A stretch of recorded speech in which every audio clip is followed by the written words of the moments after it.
Guys ever do a video while you're walking down the street? I figure now I have to fucking make videos while I'm walking down the street, otherwise fucking people won't believe what I'm saying. You know, I have to fucking have it on video. It's like in the society we live in nowadays is so productivity based. You gotta always be constantly doing shit, and if you're not, then people question your productivity. They're like, why are you just fucking going for a walk? You should fucking make a video. You should fucking, otherwise you're just gonna sit there and talk and fucking what's the point in it if we can't fucking hear what you're saying? Because we might as well fucking have you put it on video. So I'm like, all right, I'll fucking be productive while I'm fucking going for a walk, even making a fucking video talking while I'm walking. Shit. Because I already was saying some important shit, and I was like, you know what was I talking about again? How fucking life is hard for some people, and sometimes because it's hard for some people, they will make it hard for others because it's hard for themselves, but that's not how we should judge life being hard for ourselves. We shouldn't say life is hard for everybody just because certain individuals have it hard for them. They make it hard for others. We don't have to fucking let them make it hard for us,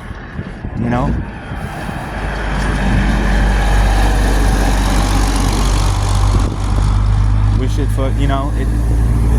exactly. See what I'm saying?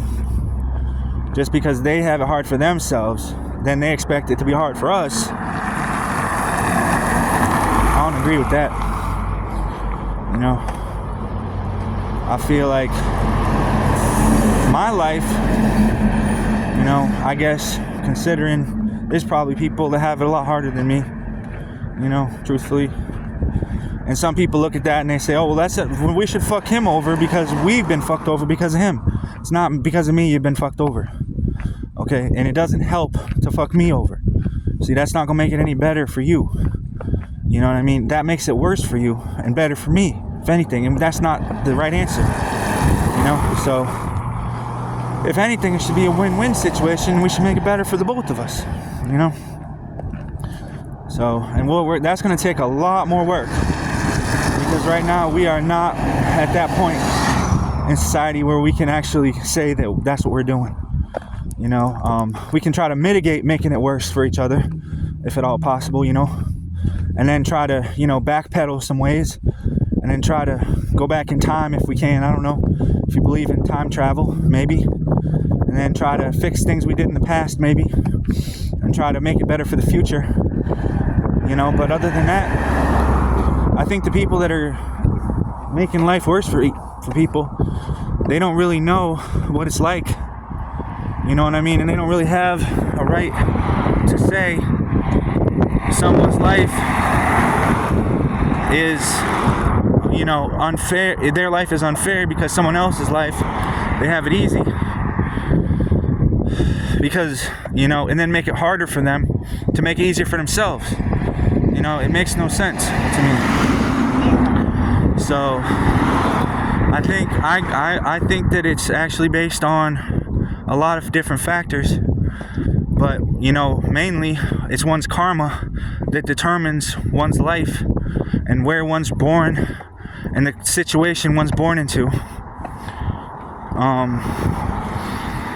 And having it hard in life isn't always a bad thing, honestly, because sometimes when your life is hard, it encourages you and motivates you to work harder to make it better for others, not just for yourself. Because you can see a lot of times we make it better for ourselves, but we don't make it better for others.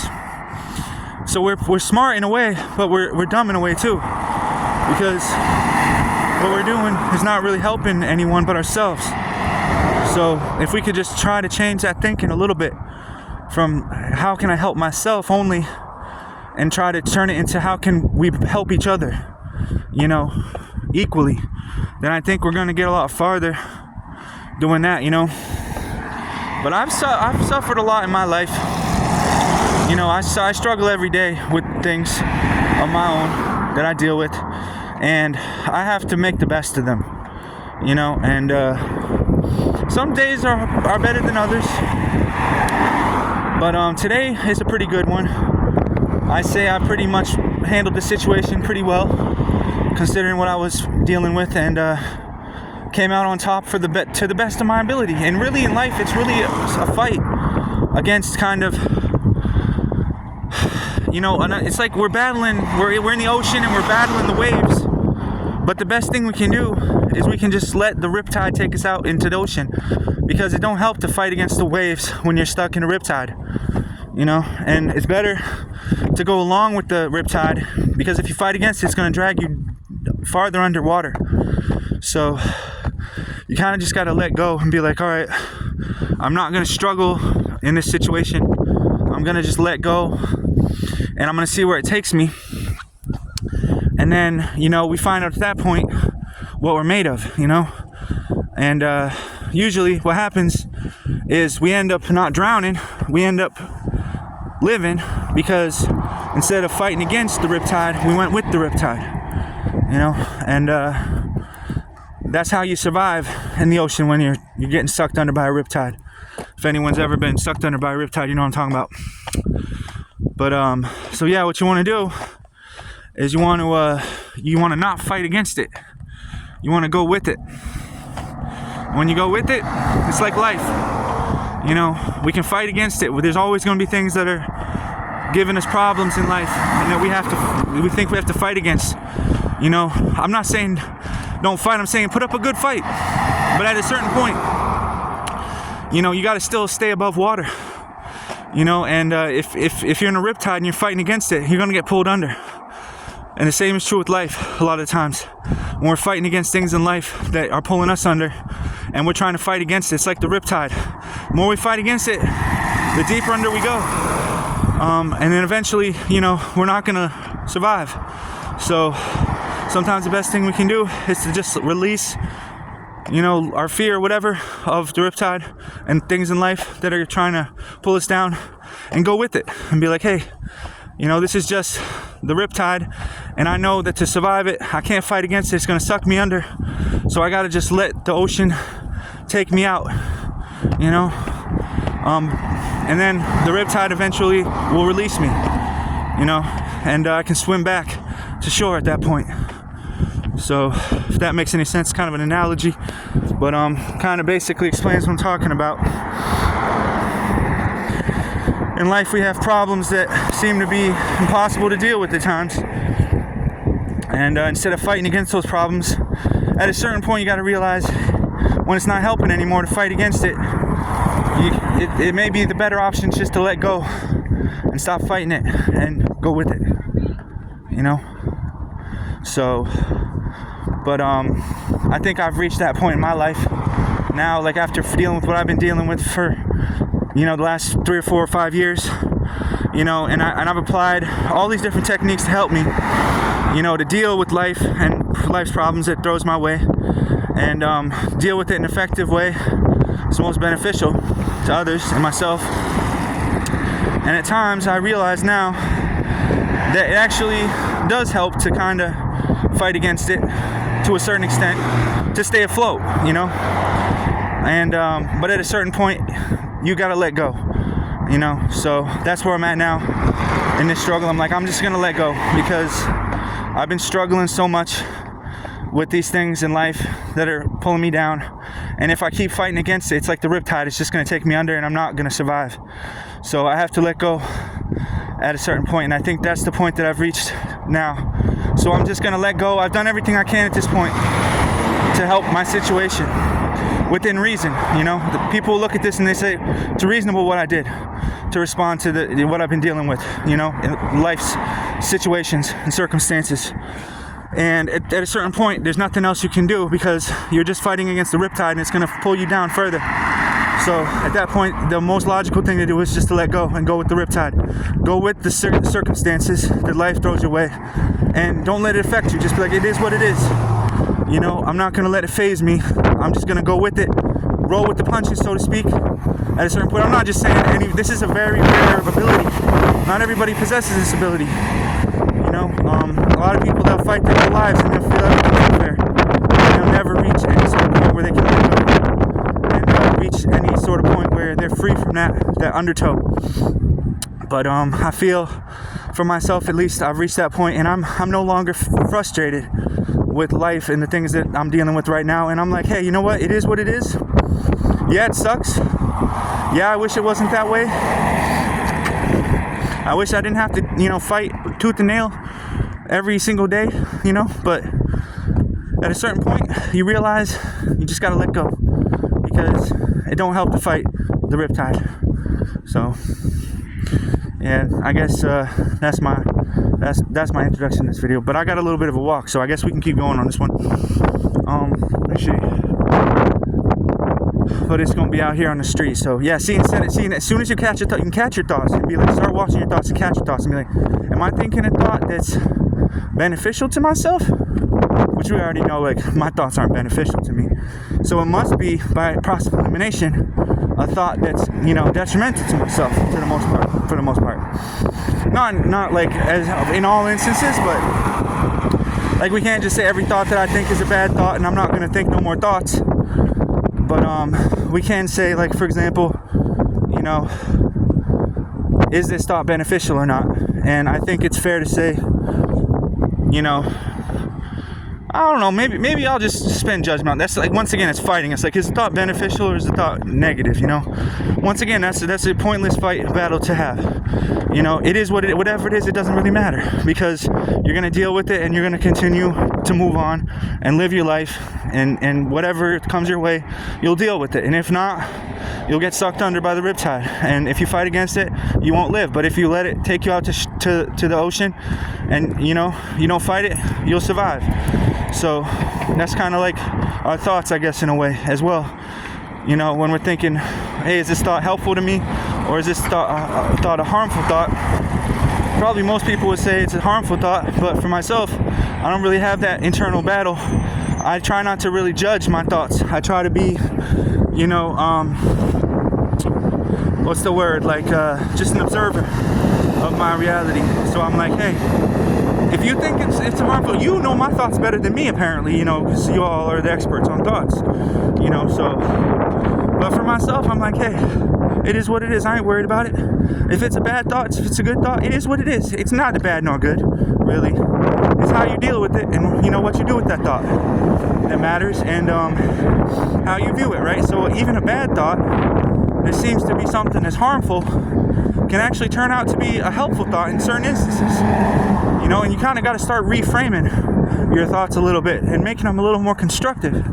So yeah, it could be that it's like, it's a bad thought, and that's like, and then you got to say every thought you have is a bad thought. You know what I mean? That's not the answer. How does that help the situation? So you can't even think anymore. You can't even have a thought, a rational thought. You have to be like, no, all my thoughts are irrational. That's an irrational thought as well, so. But yeah, keeping a certain amount of awareness about your thoughts that you think during the day that run through your head is a good practice. It's like mindfulness, right? Like, I'm going for a walk right now, and I'm trying to watch my thoughts, because the place that I am at right now really is people that don't really have the right mentality necessarily, because they don't have the kind of training that I do, so they don't know how to handle their thoughts the way that I do. So a lot of times they're under the control of their own thoughts, and rather than them being in control of their own thoughts, so, and it's easy, especially, to be affected by those people if you let yourself be affected by them. So, but my job is to help those people to a certain extent. So I try to make sure that I am not under the influence of their negative thinking, so that I can still think straight, clear, and rationally, so that I can be the most benefit and effective to help those people who themselves have issues with their own thoughts, which are pretty much impossible to deal with.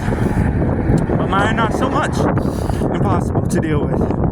So sometimes people look at me and they say, oh, you must be one of those crazy people from prison. I'm like, no, I just volunteer there. Because I once had, I've had experience in the mental health system, and I chose to try to help people with similar, after, I recovered and everything. It took, a number of years, But eventually I got myself certified, and then I was able to help people in the same situation that I once was. Not because their thoughts were bad or anything like that, but because they were in situations where they are treated not so right. And a lot of the times it has to do with medications that they've been on, which I know quite a bit about because I too have been on medications, in the past. And medications can do a lot of harm, honestly. But once again, we justify these medications that we give people on the fact that they have no control over their thoughts. So we can't trust them to think for themselves. So we have to provide chemical to do the thinking for them. And then we step in and be like, we're the experts. We know best for you. But it's not true. For everybody. Some people, they don't have that issue. They don't need somebody to step in. They don't need to take a chemical drug, to control their thoughts. They just need somebody to listen to them, care about them, and just kind of be there to help them. Moral support, whatever you call it, and be somebody that can be there for them through whatever struggle they're going through. And even if they are in that situation where it seems hopeless for them, and they have people, experts, quote unquote, that are stepping in and telling them that they know best for them and they need to take this and that pill or shot or whatever, you can still help those people to make better informed decisions for themselves. And maybe they don't have to take that pill or that shot, and maybe they don't have to have somebody step in to make their decisions for them. Maybe they just need somebody to hear them out. And this is what I've learned over the years, back in the days when the mental health system was a lot better. I've been able to receive the help I need from the mental health system, but that was from giving back and helping others in the mental health system, which is originally how I got started in this business, was volunteering for somebody who was in a hospital setting. And so that was the first time I saw what it's like for somebody. And I was probably I was a teenager at the time.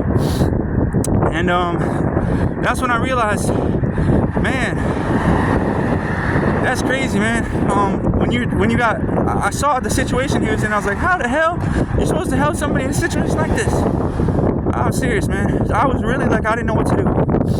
And so then I guess out of some sort of compassion or some sort of caring concern, I was like, I need to go deeper into this, and I need to figure out how I can help these people, because really what they're going through, I don't know how anybody can deal with it.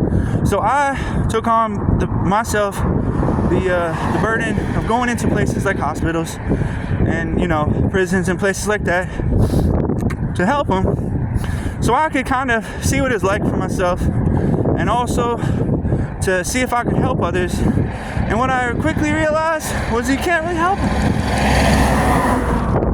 which is unfortunate. So, you can only do so much for people in those types of settings, unfortunately. So, even putting myself in that situation where I am jeopardizing my freedom and my health and my safety and my sanity and my livelihood in certain instances, right? If it was just my livelihood and I said I make money, but I don't. I'm a volunteer. I do it for free.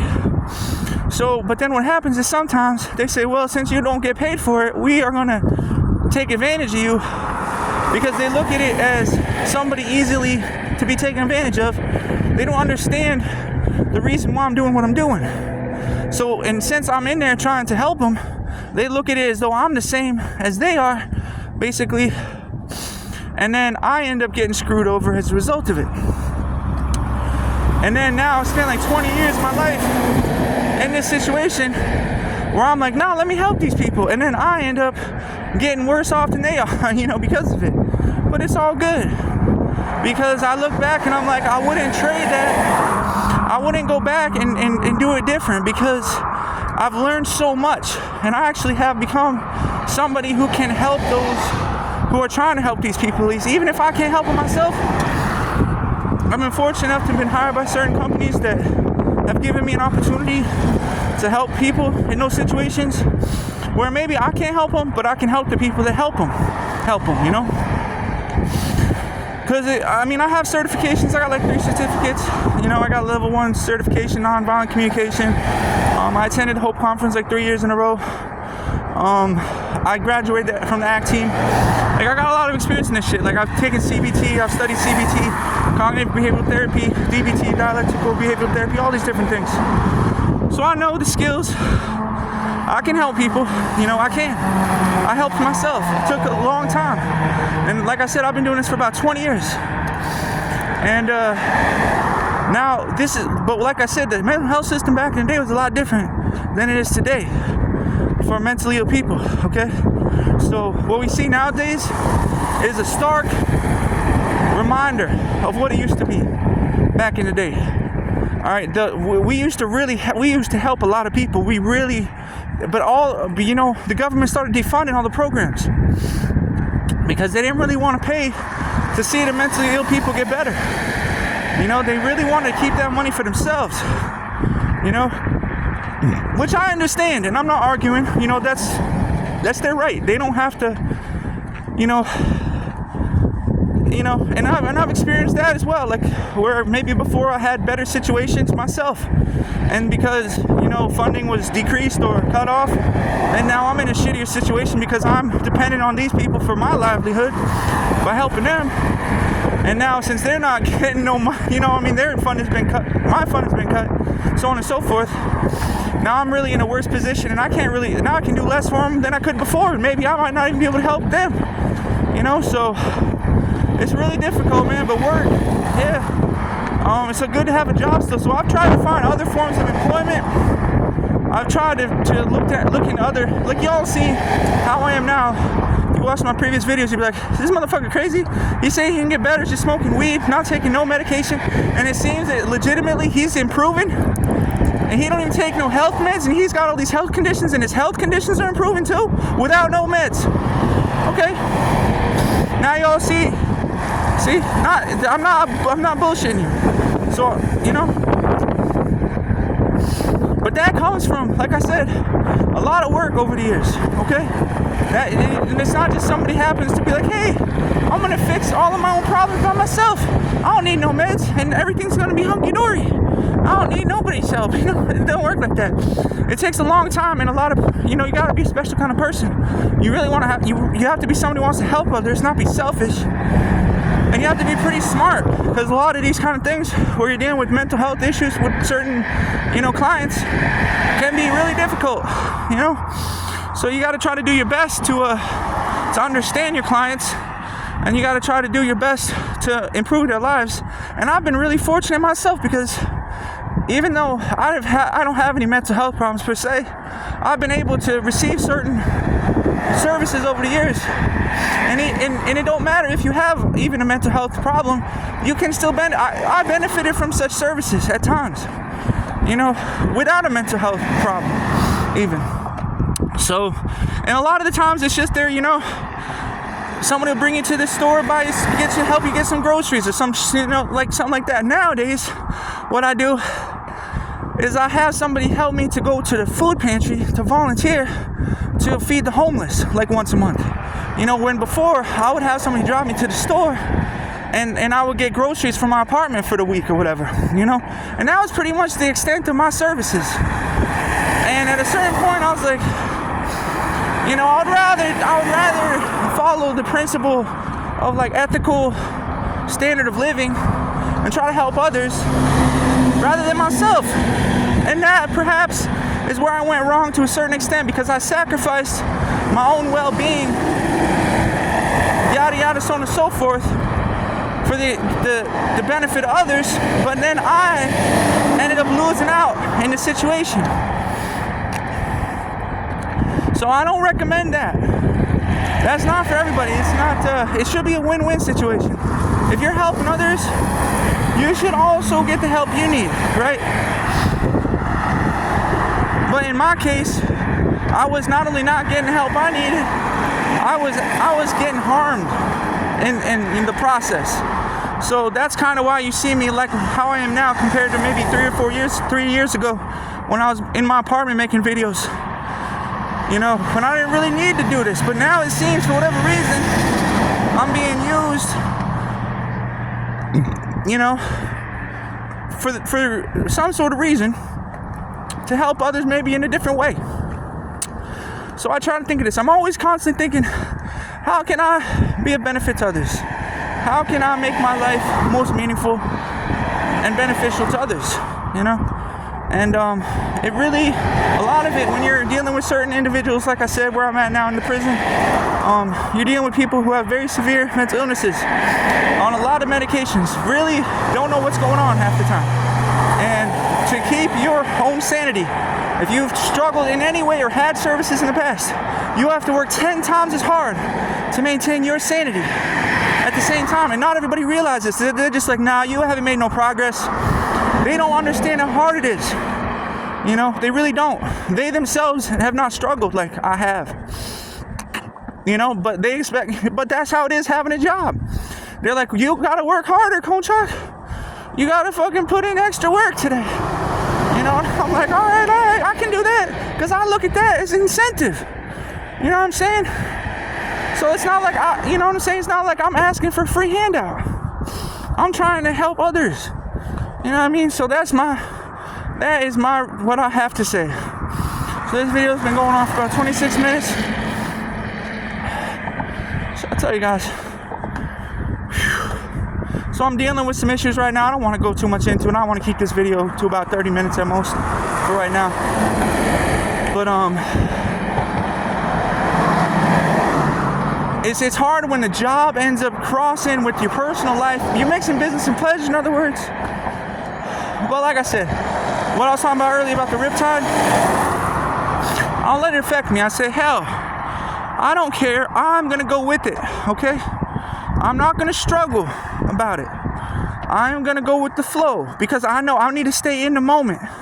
Because as soon as I start projecting into the future or thinking about the past and the shit that's happened to me and been done to me, stressing me out, it just makes the situation worse.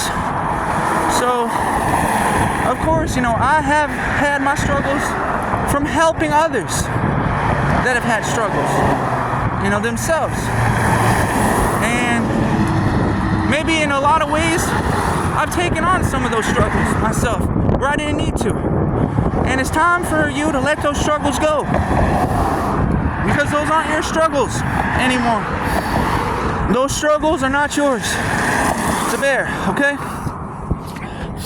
So today, let those struggles go. Let those struggles go and move on to the next, to success. All right, start focusing on getting better. I don't know, focus on something, right? I mean, it makes sense that you would focus on getting better at this point.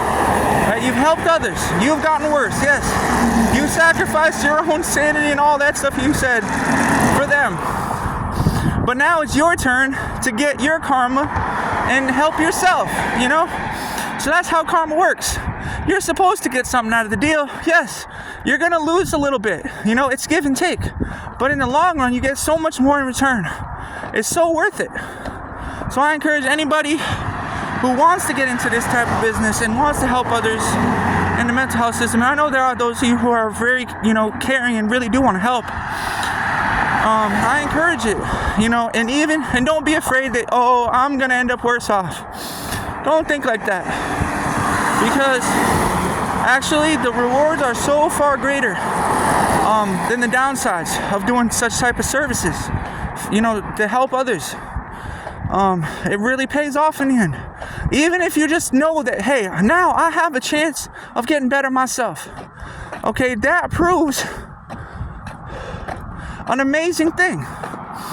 That you can help others, and when you help others, you also get the help you need. So I'm not saying I'm perfect. I'm not saying I don't have my own things I deal with. And I explain to you why I have those things I deal with. Yet, there's a reason, and that's to help others. Okay, and when you help others, the things that you have to deal with yourself from those others will also improve. And then that is a win-win situation. Then you're not looking at it as a losing situation anymore. Now you're looking at it as it's a mutual compromise and a win-win situation. See? And there's nothing better than a win-win situation. You feel me? So That's how I feel, guys. So don't ever think that I'm here sitting here quitting and throwing in the towel because shit's gone bad for me. Okay, no, it hasn't. Shit went bad for me a long time ago. Okay, it was hard to turn it around. Okay, and why did shit go bad for me? Because I helped others. Now, but I did not give up. I said, I believe that when you help others, you also will receive the help you need. So now I see that I have a chance of improving myself as well. So I see that as a plus, not a minus. So now I have some reason to be like, and you know why I know that? Because all the help I did for others. See, that's how I know this shit works. So if y'all be like, what system are you talking about? That's the system I'm talking about. Alright? But until you try it out for yourself, you're not gonna know. Because you have to experience these things yourself. You can't just go by what somebody else says, necessarily, okay? Because, yes, what I'm saying, I'm not saying just accept what I say, I'm saying give it a try yourself. It's not easy. It's taken me 20 years to get to this point where I can say it has paid off helping others. Because now I see that there's some hope for me as well to improve my life now. And now the struggle is to start improving my own life, not just others. You know, and that takes some real courage, because I spent 20 years now of my life selflessly sacrificing for others, making myself worse. And it's an uphill battle, damn it, now, helping myself even. So, this video been going on about 32 minutes now, so I guess that's all I really had to say. But I think this needs to be known for those who want to apply these principles in their life and think they can make a better life for themselves and their families and their friends and colleagues and so on and so forth. Give it a try. See if what I'm saying is true or not. I'm telling you it is. And there's a lot of people out there, they want to say that this shit don't work. They want to say, selfishness is the way. You know, it's a zero-sum game. You know, I help myself, I don't help you. That's the only way to get ahead. But it's not true. Okay? From what I've explained in this video. So, it's a very powerful video, guys. It's testimony on how helping others also helps yourself. Even though it seems like for a while, it's not. It's making you worse. And, you know, you're losing in the deal. But if you apply the principles long enough and you stay true to your resolve and you don't give up, you keep helping them, eventually you will start to see your life improve as well. Eventually you will start to see your life improve also. And then you will believe what I'm saying. You will see it for yourself. You'll see, hey, actually, I really did work hard to help others my whole life. And a lot of the time it seemed like I was getting the short end of the stick, but now it seems it's actually starting to pay off. And why is it paying off? Because I helped others, that's right. So that's all the proof you need, guys. So, and even if you don't apply these principles, at least understand that I did. And I ask that you suspend judgment temporarily even, and consider that maybe that's a good thing, what I did. And that actually in the long run it helped me even more helping others. And had I not devoted my life to helping others, maybe I would have been in a lot worse situation than I am right now. Which is a pretty shitty situation, but still, it's based on the fact that I helped others. Now we question, right, is there any logic in what I'm doing? And to most people they'll say no. It don't make no sense to help others at your own detriment. But it seemed like what I'm saying though is that it wasn't to my own detriment. Now that's a very powerful statement, because people would then have to accept that helping others is not selfish if it helps yourself. See? And that's my message, guys. That's what I want to teach, because I think that's the most powerful thing that can change the world. And I want you guys to go on this journey with me and see the changes. It might not be easily evident. It might be just a glimpse. But you see, there's a different world that you can create. A much more beautiful place to live. And I encourage you all to at least hear me out and perhaps go along this journey with me and see, how I do and have improved and continue to improve. And all the obstacles sent against me on my way, while I continue to help others, and suffer through them with me. And through watching these videos, maybe I can make some sort of documentary series where you can be like, this is Konchok Champagne's struggles for helping others, and he keeps doing better every day, and he keeps helping more people. And no matter what's set his way, it doesn't faze him, because he knows at the end of the day, good will triumph over evil. And he knows that he must do the right thing. So, and that means in certain situations where you would rather throw in the towel and be like, fuck it, I'm gonna go against what I believe to be true. But instead, I choose not to. I still choose to do the right thing, irregardless, and share what I've learned with you guys on these videos. And so you can see, hey, it's not easy. But together, as we go through these struggles and we work towards making the world a better place, we can look back on these times and we can say, we did try, at least. We weren't perfect by any means. Yes, people judged us.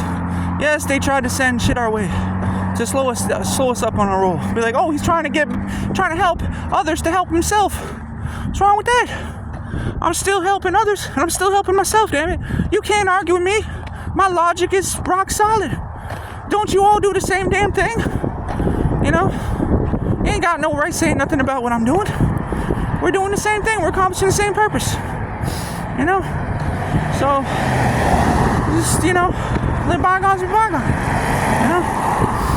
So that's all really I had to say. I'm getting up to the intersection up here. Hold on. 37 minutes. I didn't realize it took me so damn long to walk down here. Holy shit, this only used to take like half an hour. I guess I never really timed it before. But, down by the busy ass intersection. Hold on. What I'm gonna do, I'll teach you guys how to make the videos too, so you can do it. So here's the way to do it. You film the video, alright, and then so you go for a walk or whatever, you go out, you film your video, like we're doing right now. And then you once your video is done, you save it, on your phone or whatever, or tablet or laptop. And then you turn your phone off, and then when you go back to your place or whatever and you upload your video, you can do it that way. So you don't have to be doing like multitasking, because it's hard when you're out here to be filming a video and at the same time also uploading videos. So that's what I'm going to suggest. That seems to be the best way, and I've been doing this for quite a while, so that's what I'm going to try to suggest if anybody wants to do the same thing. Film your video, and then when you go back to the office or whatever, wherever you work, then after you turn your phone off and you saved your video, then you can upload it at that point. Because it's really hard when you're filming videos or you're streaming or whatever to also be uploading at the same time. It's just not feasible. So I found that's the best way to do it, and I'm gonna try that myself. Start doing that. That seemed to be a little bit of a better way of going about it if I'm gonna be doing this like all the time. So it's probably gonna be what I'm gonna start doing. Film the video, save the video, turn off the phone, and then go back to the office, and then upload the video after. So that way I'm not really stressing about doing more than one thing at a time. Because really,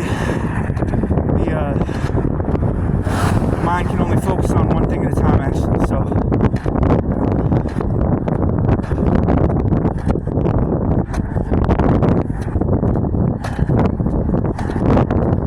but yeah, we can just go for a walk even. We ain't really really need to talk about nothing. I already said everything I need to say. I'm already downtown. See what we want to do today. See, I can make a long ass video if I want. Even for real.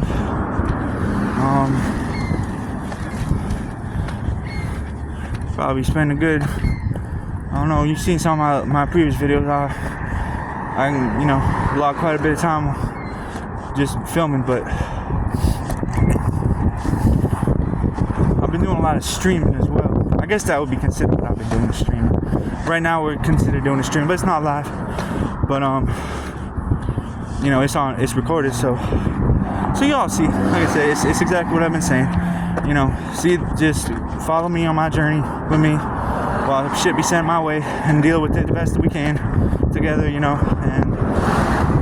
try to work on those goals that I've been saying, so on and so forth. So, but man, I kind of like just walking around making videos. It's kind of fun, actually, because there's not much else to do really. And gotta try to build our channel, and we can't build our channel if we don't have no content. So when I make content, just walking around filming, this would be the thing to do. This is the first time I think I made a video actually walking around. Like, this has been as long as this one has. Like, I think before I would make a few videos where I was walking around, but this video been going on for 40 minutes, and seem to be still going. Just keep the film rolling, man. That's all we can do. Because we downtown now, like, we in, busy street, so I can't really go into too much detail, but I already let y'all know what's going on and everything. So we're just streaming now, really. Go probably another, I don't know, we'll see, like, we'll just see where it takes us, depending on the battery life of my phone and all that. So, but I imagine I could probably do this for a bit, not really stress out. Plus, it's nice to get out for a walk too,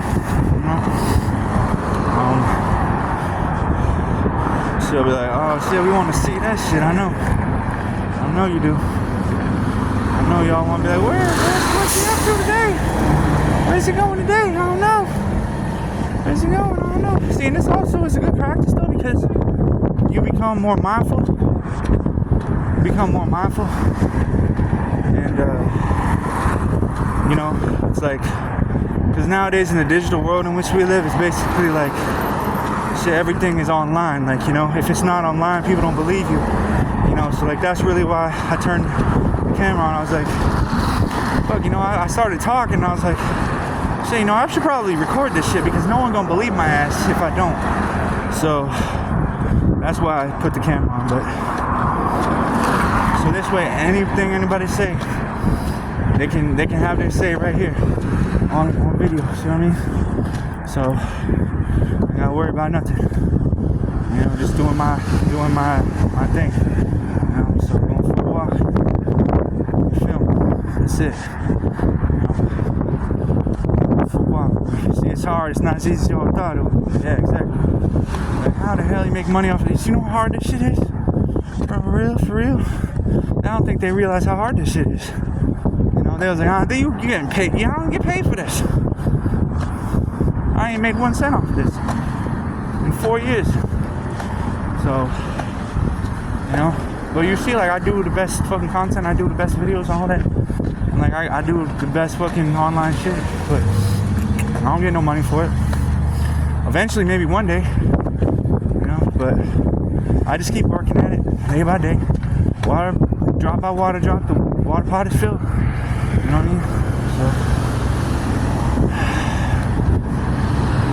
yeah, there's, and I've been watching other streamers as well to figure out exactly, the tips and tricks of how to do it. So I'm still, new with this streaming thing, but I'm getting better at it, because like I said, I've been studying some of the grades online. Been doing it for some while, and I think I got enough knowledge under my belt at this point. I can say I pretty much got the hang of it for the most part. So, with this, we might have to do this for quite some time, guys. Like, I don't know how long we'll have to do this for, but this could be years doing this. You know, it's already been like 4 years I've been doing this for. So if I ain't got it at this point down, probably not gonna, you know what I mean? So you see, like, I ain't gotta just talk some highfalutin shit and, you know, be like, oh, blah, blah, blah. Nah, I can just come out here for a walk. I ain't gotta talk about nothing other than, hey, look, we're just chilling, going for a walk today, you know? And eventually, maybe, I'll even get to the point where we can go and have like a tea or something, or bubble tea, or a coffee or some shit. We just gotta be strolling, wandering the streets aimlessly, you know? In time. So, but I guess I'm pretty lucky, you know, that I can do this for a job, I guess, for a living. I'm pretty fortunate, and I enjoy it, you know? I enjoy it. It's hard. The only thing about it is that, I don't know if I really can talk about it, but it's kind of like, there's a way that you have to do it where people actually want to be interested in what you have to, you know, to stream or whatever. And you have to kind of be a special individual. I'm not bragging or nothing, but not everybody can do it. Okay? There's certain, I don't know what it is, but something that you need that most people don't have. And not everybody can do it, you know? And I can't really quite put my finger on it, but I know that I have it, whatever it is. So, you see the sun's coming out? It's because we're out here streaming, that's why. And it's gonna be starting warming up here. It's already warming up. I got a windbreaker on still. It's like you know, it's fine. Like, you see what I'm wearing. It's not even that bad out today. I think I think we already hit spring, so looks like weather's improving rapidly.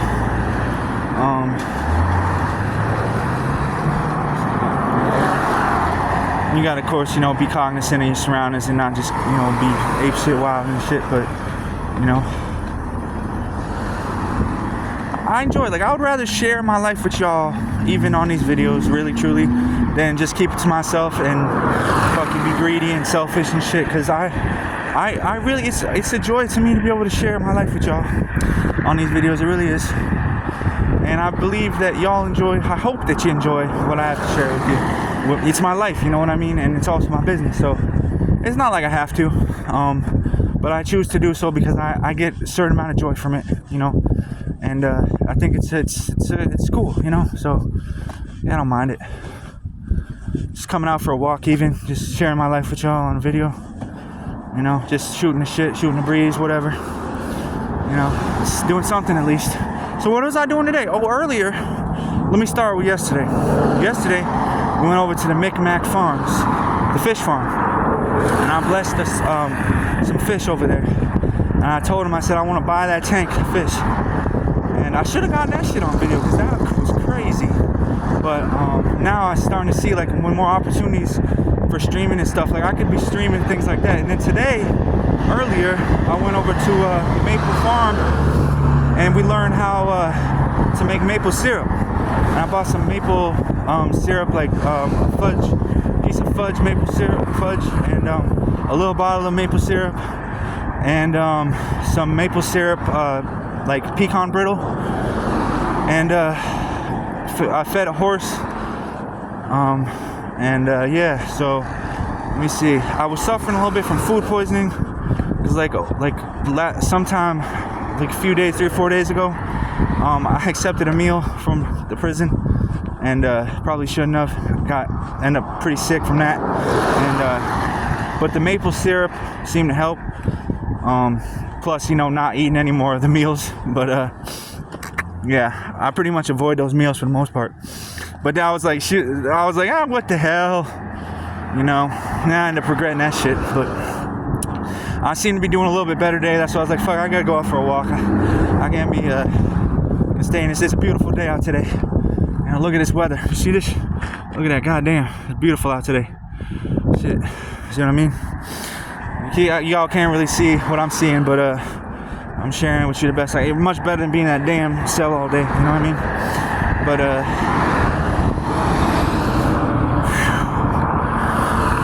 they tore down this restaurant over here, Bonanza. Back in the day, I remember when I was growing up in the area where I'm from, locally, well, down south more, mid-coast area, but we used to go to Bonanza and they had a buffet there. And that shit was good. I always loved going there, man. That was one of my favorite restaurants. Tore that thing down, god damn it. That sucks. I used to smoke over there though. On the steps they had a little ashtray and I'd throw my butts in there, and I was like, shit, I made some offerings in there, so yeah, I blazed up for sure over there.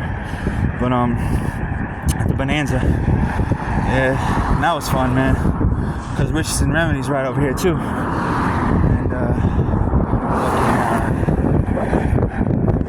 but I don't like to smoke at the same time when I'm filming, for whatever reason, because I don't know if that's, even though it's legal, I just really don't feel comfortable lighting up when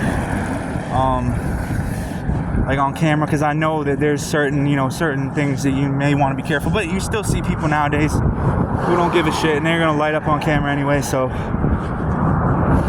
I mean, I've smoked on camera before, but not where you could see me actually smoking in some previous videos years ago, where you can see some pretty interesting footage, but when I have my own place and all that.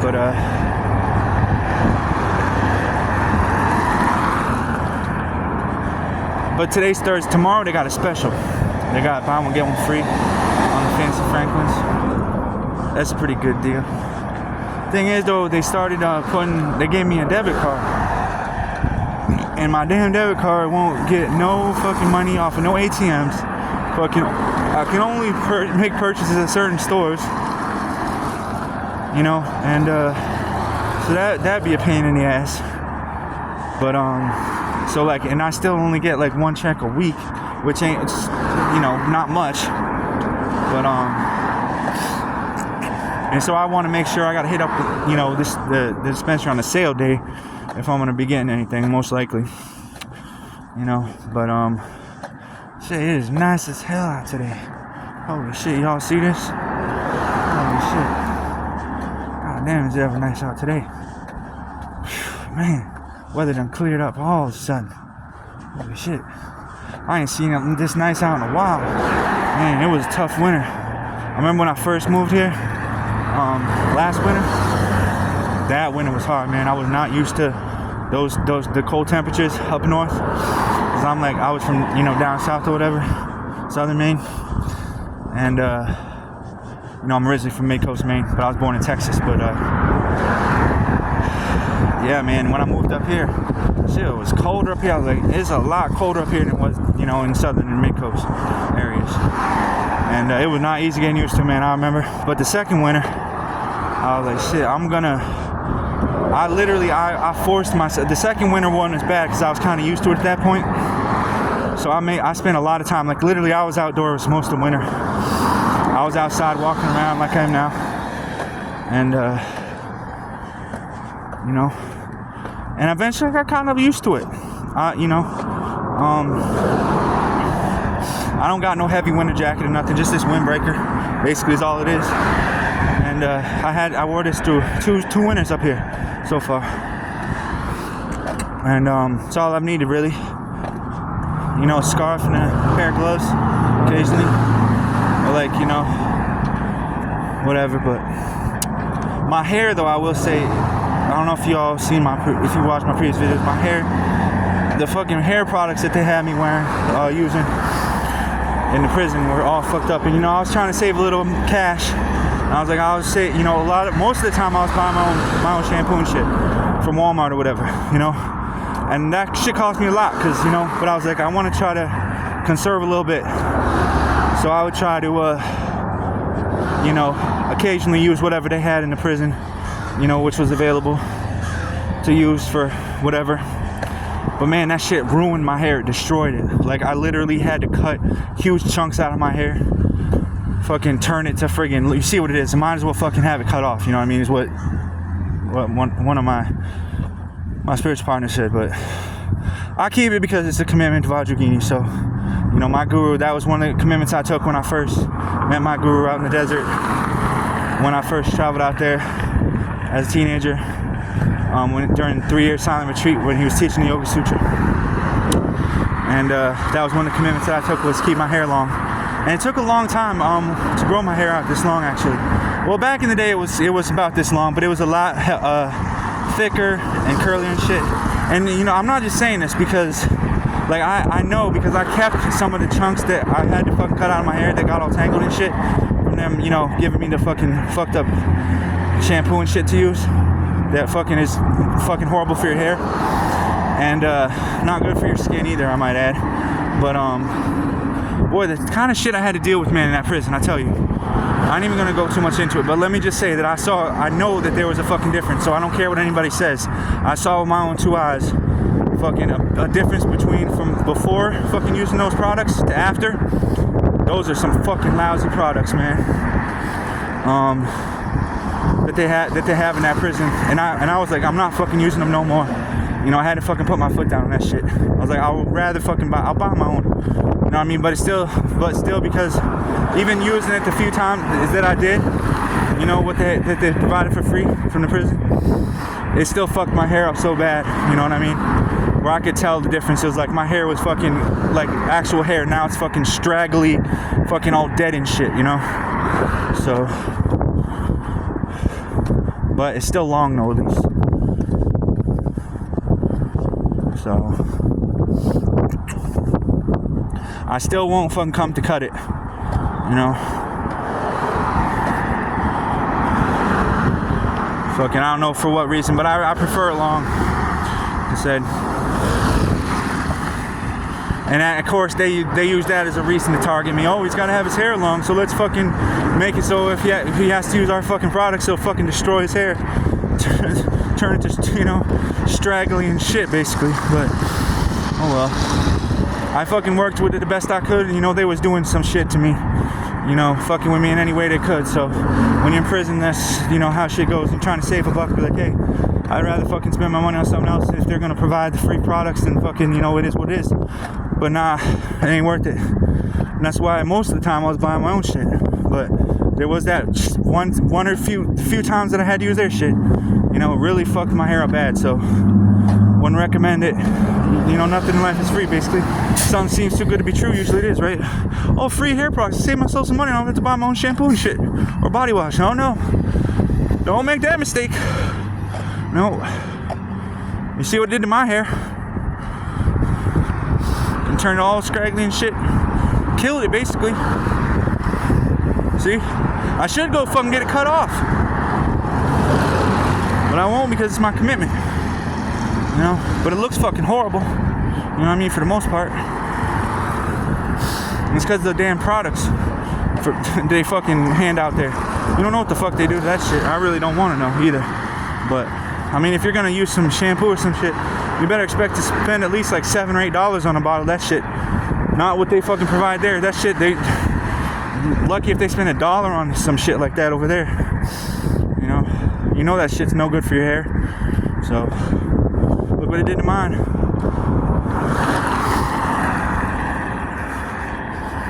But you don't have much choice when you're in there, really. Like, I try to do the best I could, you know. So it is what it is.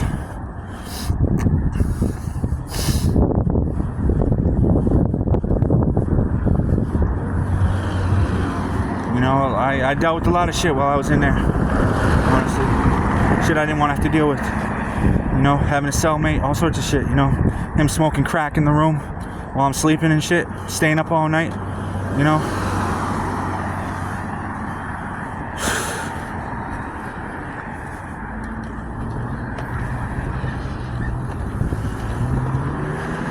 Fucking poisoning my fucking medicine when I was trying to help his ass out. You know, fucked me pretty good, man.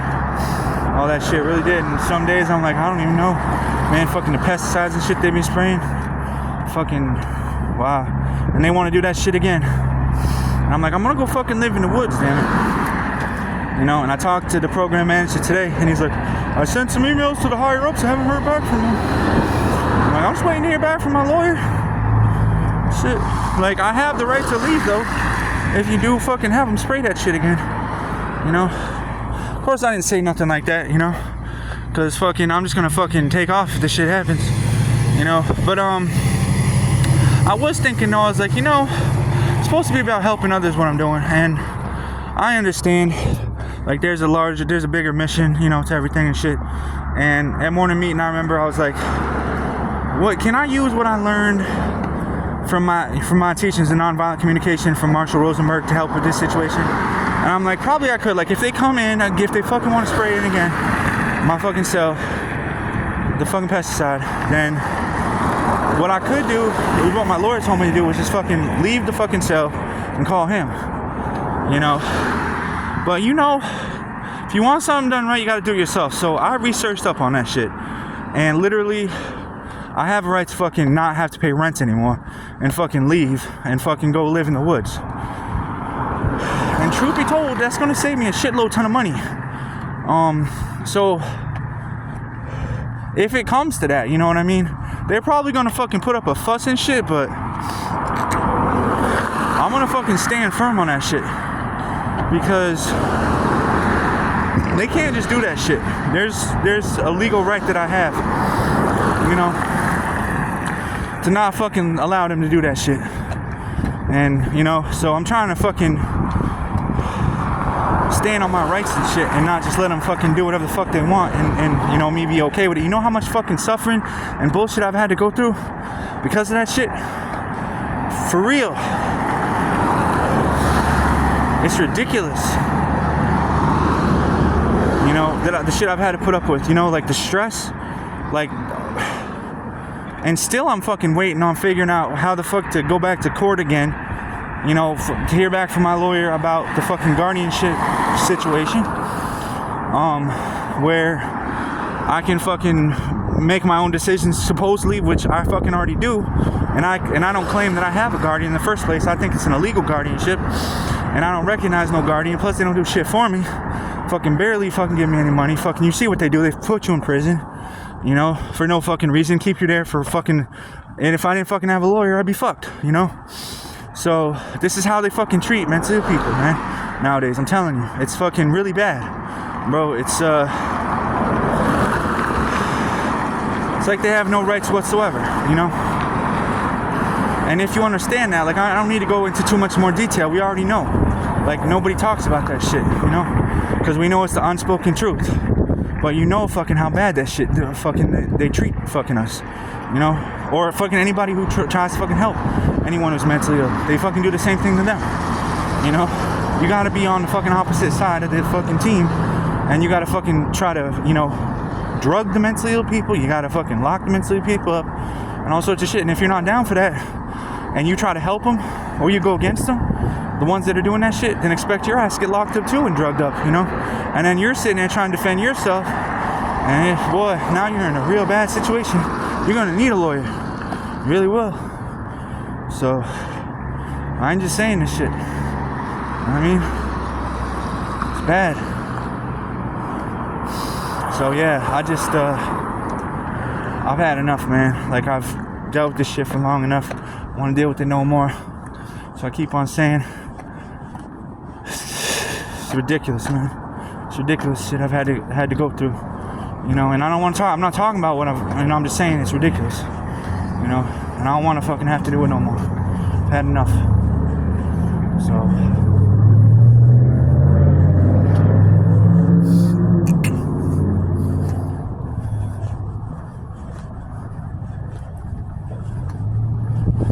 So I'm trying to help the situation. I'm trying to be like, if I help the mentally ill people, will that also help me? And the fucked up thing is, really think about it, historically speaking, no, it doesn't help oneself to help the mentally ill people. See, because then you get fucked over too, you know. And now not only the mentally ill people don't get no help, neither do you. You know, that fucked up. Y'all believe me? Y'all believe me? I'm telling you the truth. I'm not bullshitting. Like, that's how much they fucking hate mentally ill people in this world, bro. You know? Despise them to the core of their bones. They lock them away in a fucking facility far away from the rest of society and fucking treat them like garbage. Pay them pennies for... They don't even pay them nothing, basically. To be fucking voluntary prisoners. You know, and then if anybody talks about it, heaven forbid, shut them up. We don't want... No, they don't even want to hear you talk about fucking mentally ill people. You know, they're like, mentally ill people be dead, you know? They want them dead, bro. I'm telling you.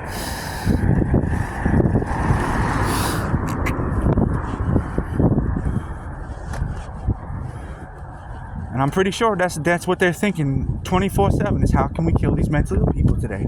That's it. You know? That seems to be what I see.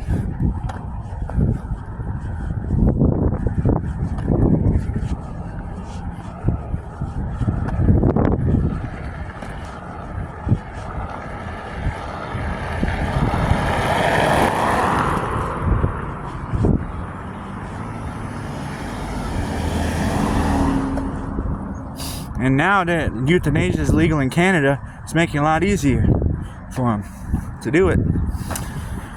So,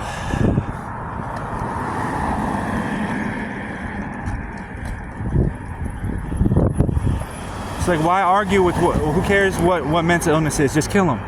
Just, you know, put an end to their life. Problem solved.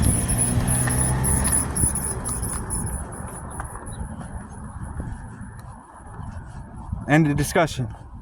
You know, saves a lot of time. You know, and a lot of money as well. And I guarantee you there's people that believe that. You know, otherwise, why would that be illegal now?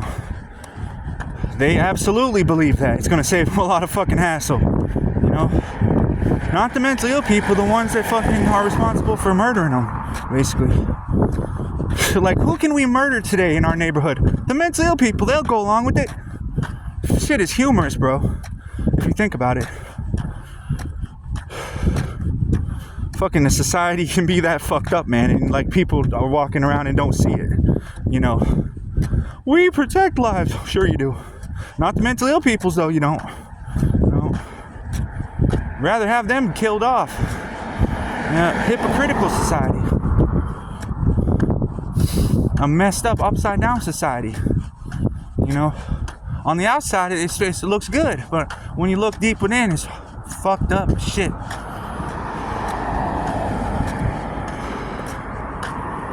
Believe that.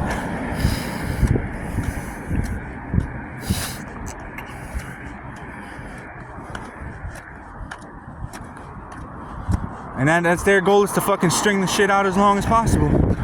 You know? Fucking, we're gonna fucking get you to do what we tell you to, or we're gonna kill you. Those are your two options. You know? Because we say you're fucking crazy. You know? And if you don't believe us, well, too bad. You know? Motherfuckers, I swear. So, and what are you supposed to do? Fucking mentally ill people, can they fend for themselves? No, they're like, fuck it, kill us off. We prefer it that way. You know? We know we didn't get a fair fucking shake at life. We know we're fucked. The best thing we can do is die. You know?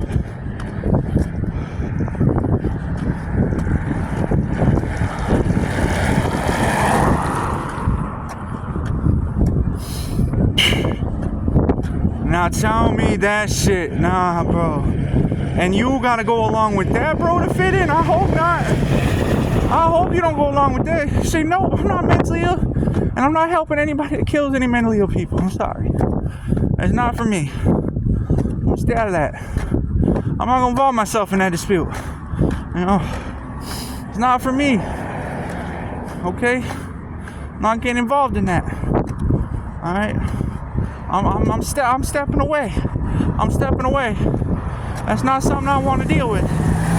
But the truth is, you gotta deal with it. You gotta deal with it. As a responsible citizen, you gotta deal with it. Yeah, it's an uncomfortable truth. It is. But it's a reality. You can't just turn a blind eye to that shit. Like, no, you're right. We have to do something about it.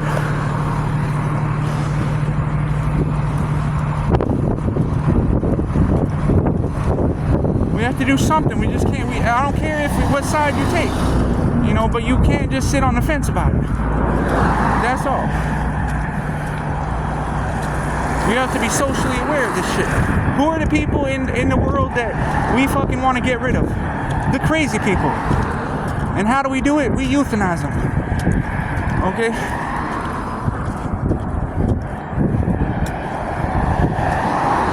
Good enough. Good enough. And if you accept that, you know what I mean? There'll be people who accept that. That's the way it is. But then there'll be other people who think for themselves. And do their research and be like, I don't know about that. Isn't that what Hitler did in Nazi Germany? Same thing, isn't it? I don't know. See? And there's gonna be people who maybe they form their own opinions. They don't just listen to the status quo. Okay, mentally ill people are dangerous and gotta be gotten rid of. Okay, there's gonna be people that say something different. I'll be like, no, we don't agree with that. Okay, give the mentally ill people a chance at least. Had a quality of life. You know? So. But at the end of the day, it's neither here nor there, really. You know what I mean? It's just. But it's good to be well informed and to do your research and not just be like, okay, that's the way it is. You know? We accept it to be true. I too was, like that. I was like, no, that's the way it is. Until I did my research and I was like, shit. Okay, I gotta think about this a little bit more. Maybe there is something. Maybe there's got to be another answer. God damn. See? Let me form my own opinion. Let me look into it a little more. Let me see. Why do you need to kill the mentally ill people? Why are they life unworthy of living? Why are they useless eaters? Why have they, been targeted? And then you can call anybody mentally ill. You don't need a reason. See, if they don't follow your particular fucking set, whatever you believe to be true, and then you can just say they're mentally ill and they deserve to die. That's all. And then you can fucking use that as a tool to fucking get rid of anyone you want, can't you?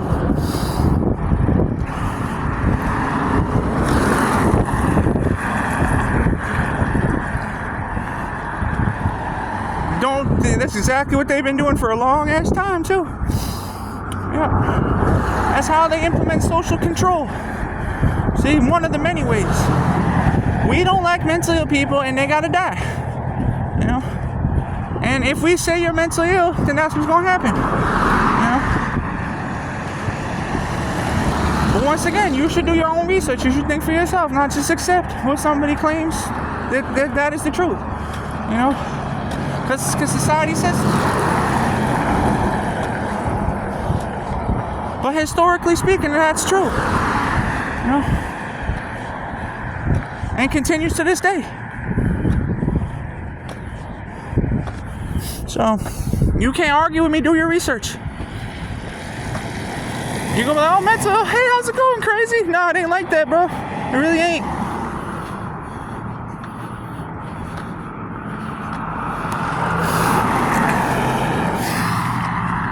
Because what if that crazy person that you end up killing ends up not being crazy after all, and then you're like, oh shit, I fucked up. And now you're in trouble with the law. See? And they're like, shit, you killed someone who wasn't crazy, who just pretended to be crazy.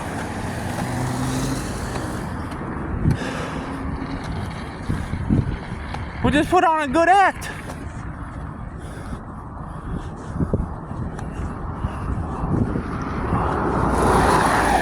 They're gonna be a big government cover up for that. And nah, he was crazy. He deserved to die.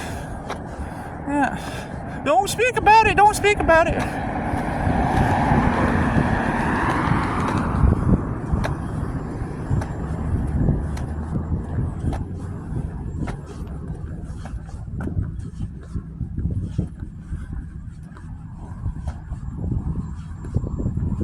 Well, everybody continues to live their fucking normal lives, you know what I mean? So, what a waste of time, man.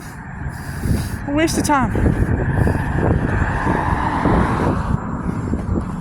This shit ridiculous, bro. Don't waste your life like that. That's all I can say. Don't do it. It's not worth it.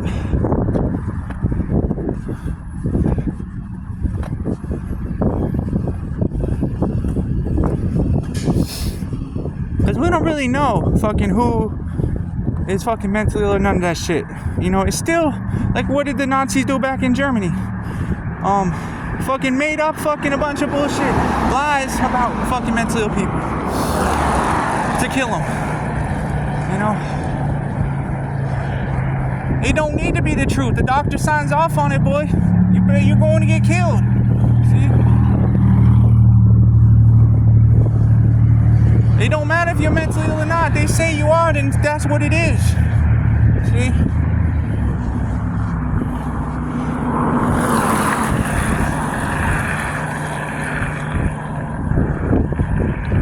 And that's what's like for mentally ill people today, bro. They praying to fucking be euthanized, bro. They know fucking what it's like.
You better not be fucking caught mentally ill. And if you are, you better not let no one know about it. If you want to fucking keep your life, that is.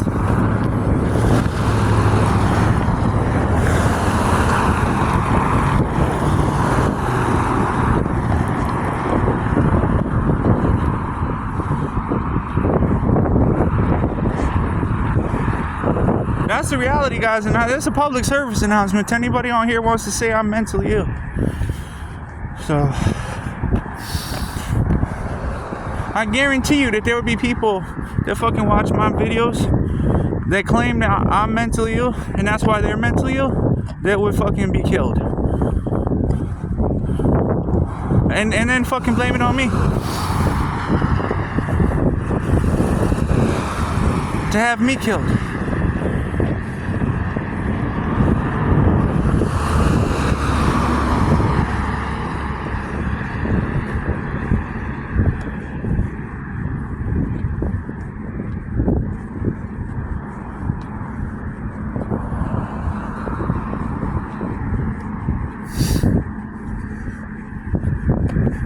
And that's pretty much how it works, guys. In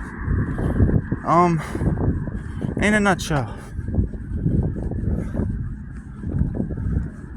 That's how the fucking business keeps fucking running. That's how the cog of the mental health system keeps going.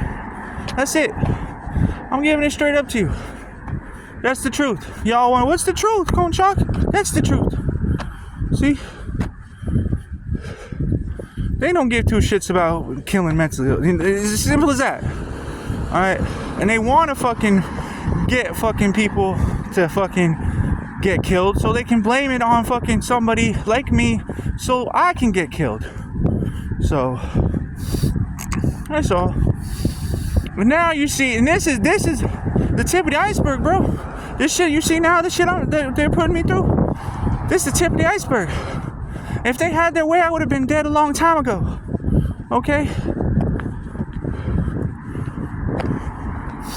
But I'm smart. See? I'll let y'all know. That's actually what's the truth of the situation. You don't need to know any more than that. Alright?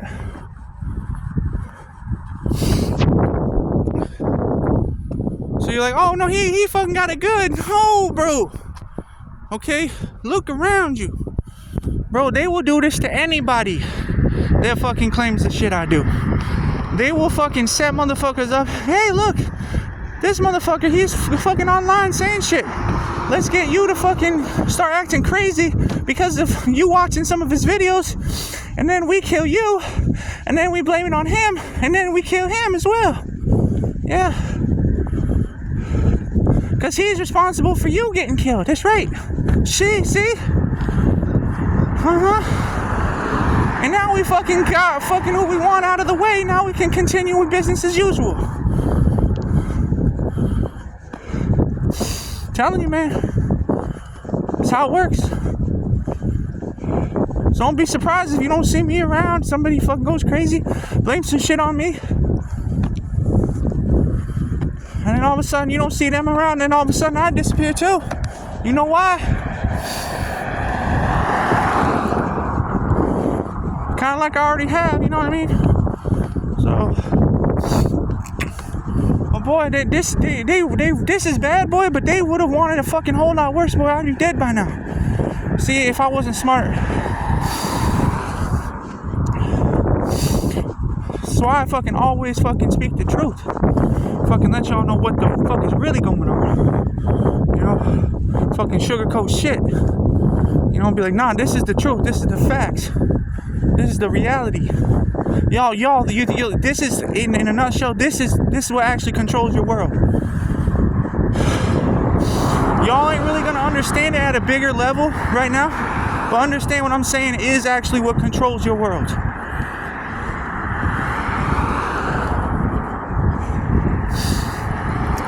And it's just on a much larger, massive scale is all. That y'all really don't know, have no clue about at this point yet. But you will. Once this shit starts growing a little bit bigger, and shit starts improving, and then you're gonna see this shit it's not just applies to these little videos I make. This shit applies worldwide to what's going on. This is just on a microcosmic level is all. But if you look at it from the macrocosmic perspective, this shit is worldwide, global. You can't even fathom or begin to comprehend the magnitude of it. Same shit, just on a larger scale. So don't think this shit is good, bro. This shit is not good. Okay, what's happening to me, okay? And eventually this whole big fucking thing is gonna get exposed, bro. Worldwide, you're gonna see, and then people are gonna have to take notice. They're gonna be like, yeah, we can't let that. Nah, that's a global fucking crisis. You know, they're gonna have to do something about it. Concerned people will fucking unite, and there will be a fucking resistance movement. Believe it. There will be motherfuckers fighting back against this shit. Believe it. Right now, it's on a microcosmic level you can't really comprehend on a larger level, but they will be fighting back against this shit on a larger scale eventually.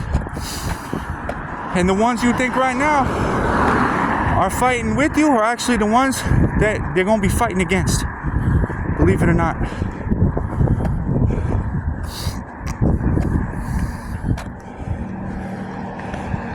Yeah, see, y'all be like, nice, fucking, he's chilling, he's in his apartment, he's doing good, and all of a sudden now he's in prison. Okay, now he just explained why. And he explained what's gonna happen, and then on a global scale, and there's gonna be this big fucking huge war, world war, whatever you call it. And then motherfucking shit's gonna get settled, and we're gonna win, and shit's gonna be exposed, yada yada, so on and so forth. And it's exactly the shit I just spoke about. Just on a larger scale. Where then nobody can fucking turn a blind eye to it no more. See, so will we go through day in and day out of here? This is torture, boy. It's beyond what anybody can fucking comprehend, even on this level. If y'all fucking anybody wanted to fucking come in and fucking spend a day in the prison that I'm in, good luck to you. Fucking surviving a single night.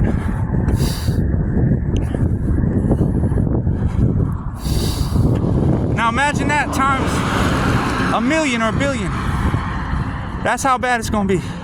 Motherfuckers start and wake up to this shit and see what's really going on in this world. Yeah. That this shit is on a larger scale, bro, that nobody is fucking ready to fucking comprehend at this point, but eventually you'll see.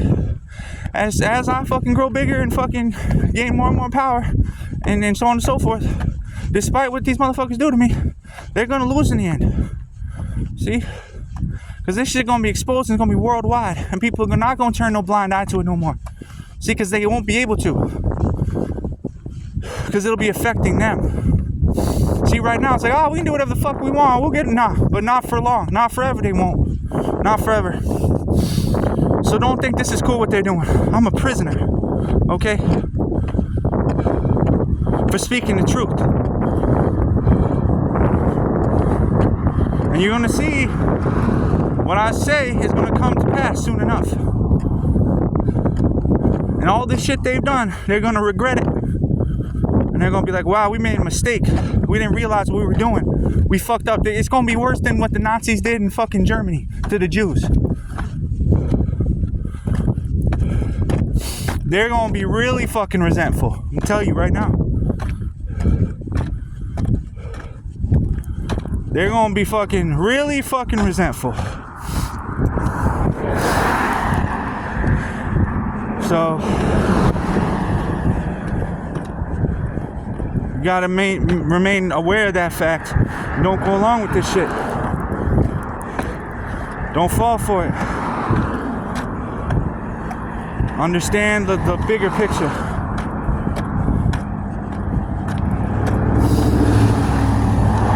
This shit is not good, bro.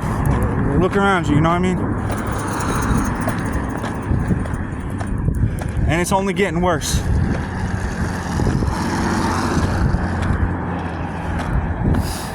And the people that claim to be on the side of good are actually on the side of evil. A lot of the time. And they will sell you out, bro. Screw you over, fuck you over, take everything you were worth. Leave you with nothing. And take your life even. To prove a point. To get you out of the way, whatever they fucking are trying to do. They don't care, bro. They really don't. They don't care.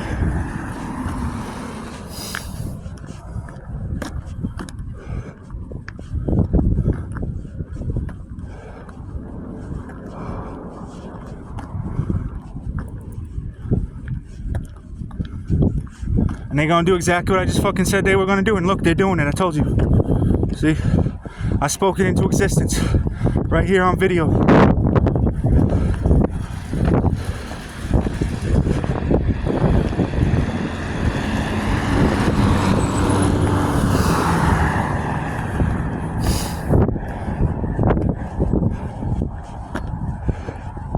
You better be fucking down to fight fucking for, you know, to fucking hell, basically. You better fucking be ready to fucking be reborn in hell, boy. You better fight to the very bitter end, boy. Fucking hell is always fucking an option, you know. Fucking forget about this life, in other words.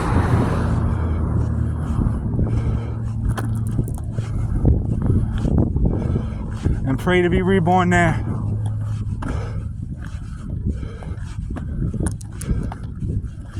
That's it, and that should be your attitude 24/7 to get out of this fucking hell of an existence as quickly as you can.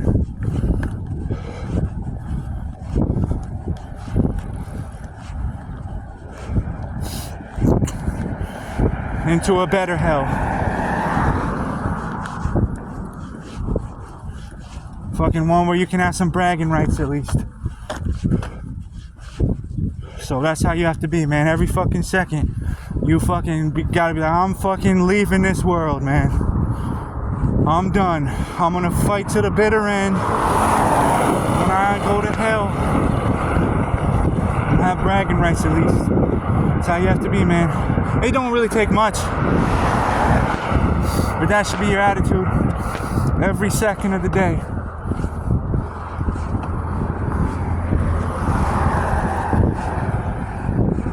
Fucking no happiness to be found in a world like this, basically.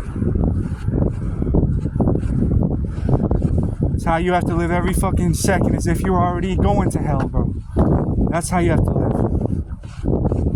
On my way there as we speak. See? Don't let motherfucker, oh, it's a happy life. No, it ain't. No, it ain't. This ain't a happy life for nobody, okay? In this world. See, that's how you have to be, bro. And let them know where you heard it from.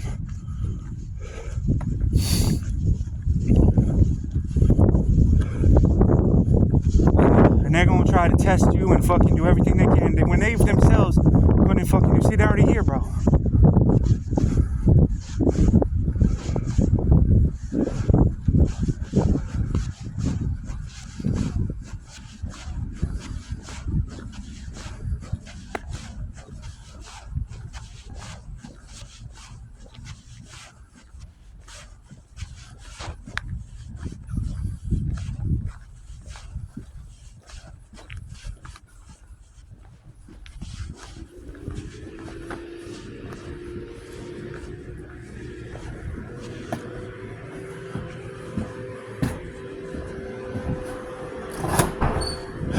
Might as well fucking film it, I guess.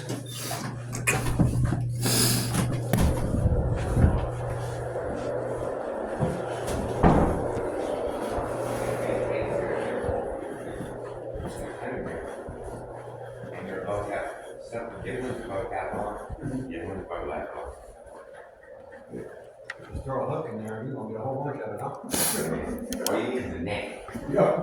Just swing the net through and be done.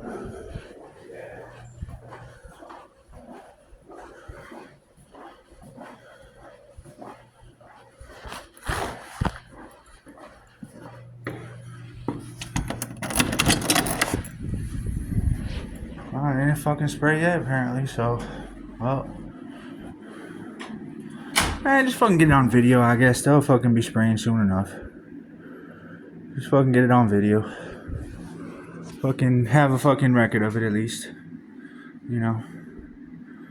I'm fucking right here. They fucking come in, I'm like, okay, I'm gonna fucking go to the bathroom. And, fucking, like my lawyer said, fucking give him a call, you know. Fucking trying to fucking hear back from him for fucking days now. Fucking haven't heard fucking one thing from him. You know?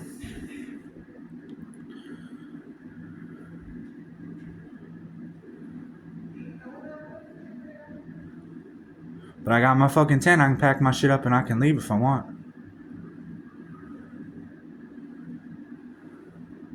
Or I can just fucking film it, put it on video.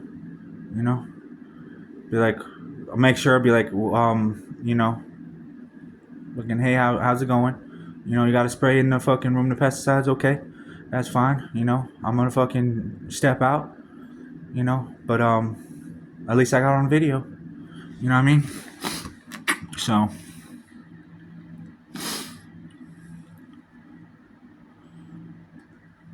you know, hey, fucking any fucking publicity is good publicity, isn't it? See?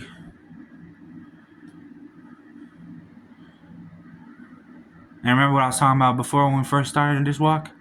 I was saying, fucking just, you know, go with the flow and shit. See? Fucking fight the shit. You know, it's just gonna fucking, you know, if you fucking kept up for the fucking length of this video, you already know. You know, fucking just put it on video. Fucking don't stress about it, man. You fucking get it on video, it's good enough. You know, so people can actually see fucking what the fuck's going on. For not for a purpose to get them in trouble or some shit like that. Just to record it for historical purposes. So like, this is what fucking, you know, it's a day in the life that's in hell, basically, man. You know? And fucking all the shit I've been saying is true, see? I fucking spoke this shit into existence. Did I tell you they was gonna do this shit? Yeah, bro, I told you. But I'm gonna get it on video at least. You know? I'm gonna wait. They parked out in the parking lot right now. Waiting to come and spray that shit. I'm telling you. And fucking, I'm gonna make sure it's on video. I'm like, okay, you know, I'm gonna fucking walk out of the fucking room. I'm gonna fucking go to the bathroom, and fucking, that's it. And I'm gonna fucking get it on video. And I'm gonna fucking, you know what, take a shit. I don't know, but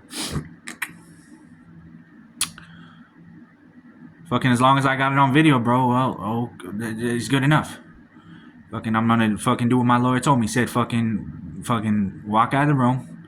Fucking, you know, and fucking give him a call. You know what I mean? And I'm fucking waiting for a call back from him, so I don't know, like, honestly, I'll probably just fucking keep on talking. you know, and fucking just keep on making this video and fucking, hey, you know, whatever. You know what I mean? I gotta fucking continue to fucking do what I gotta do. You know what I mean? So I've done everything in my power from my side to fucking deal with the situation to the best of my ability. And at this point, there's nothing more I can do really. So I've done all I can, man. I can just get on video, you know, and that's about it. So that's all. No point in fucking making a big fuss and getting fucking frustrated and shit. You know what I mean? Like, I ain't gonna stress about it. I'm gonna get it on video. You know what I mean? So, oh, they don't like that though. They don't like that. No, they don't like the fact that then I can put it on video and then, you know, everybody in the world can see it. But, well, that's that. Then maybe they should think twice next time, you know. But okay, you know, I'm gonna still put it on video though. You know, be like, hey, what's going on? You know, y'all want to spray fucking, you know, pesticides in the fucking, you know, cell? Okay, well, I'm gonna step out. So I'm gonna fucking go use the bathroom, and then by the time I fucking get back, fucking the shit better be fucking, you know, done. And I'm gonna fucking crawl in my tent and fucking, you know, fucking hunker down until fucking the shit fucking, you know, dries up and shit. And it'll probably be like 4 or 5, 6 hours maybe, I don't know. But hopefully fucking I got my fucking tent covering on, and the shit ain't gonna fucking, you know, penetrate through the fucking, you know, tent at least. I would imagine, you know, to the best of my knowledge. So I imagine if I hunker down in that tent, you know, inside under the tent fucking cover, you know, it's gonna protect me from those pesticides, and they ain't gonna fucking get me inside of there at least. You know what I mean? So yeah, you know what I mean. But yeah, so that, I mean, that's, you know, try to improvise, you know, strategize, monopolize, conglomerize, you know, shit, you know, we do the best we can. You know what I mean? So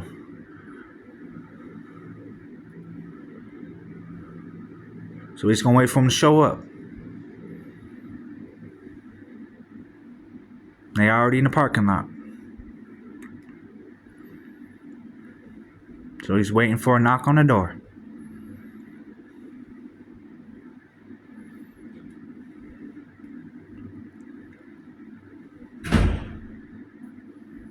I'm gonna get it on camera at least.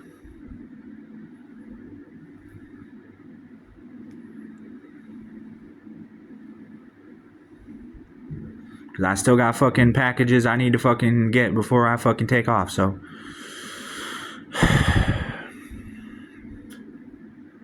They need to be delivered still. Probably won't be delivered for another few days, so, you know, I gotta fucking make sure I get my mail first before I take off.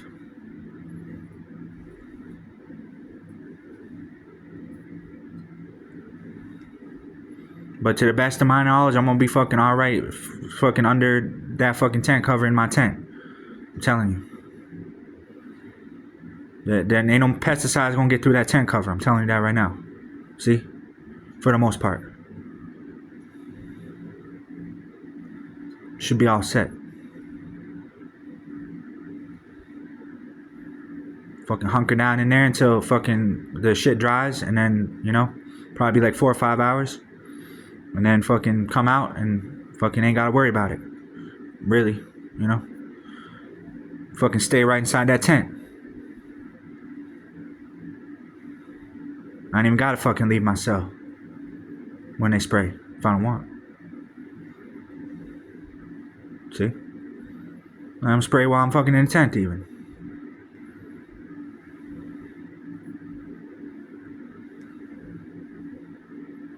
Shouldn't make a difference.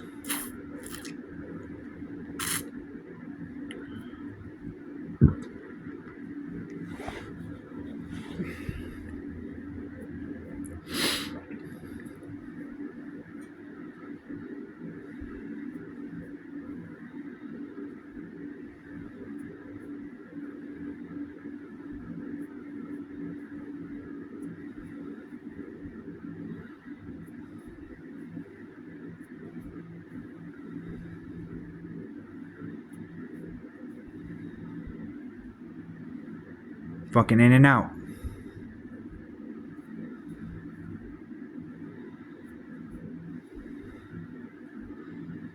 But the way it's actually designed is that you should fucking be in that tent, and then they spray, and then you fucking leave that tent. You see? So really, you shouldn't fucking be in the tent while they're fucking spraying. You know, the fucking insecticide.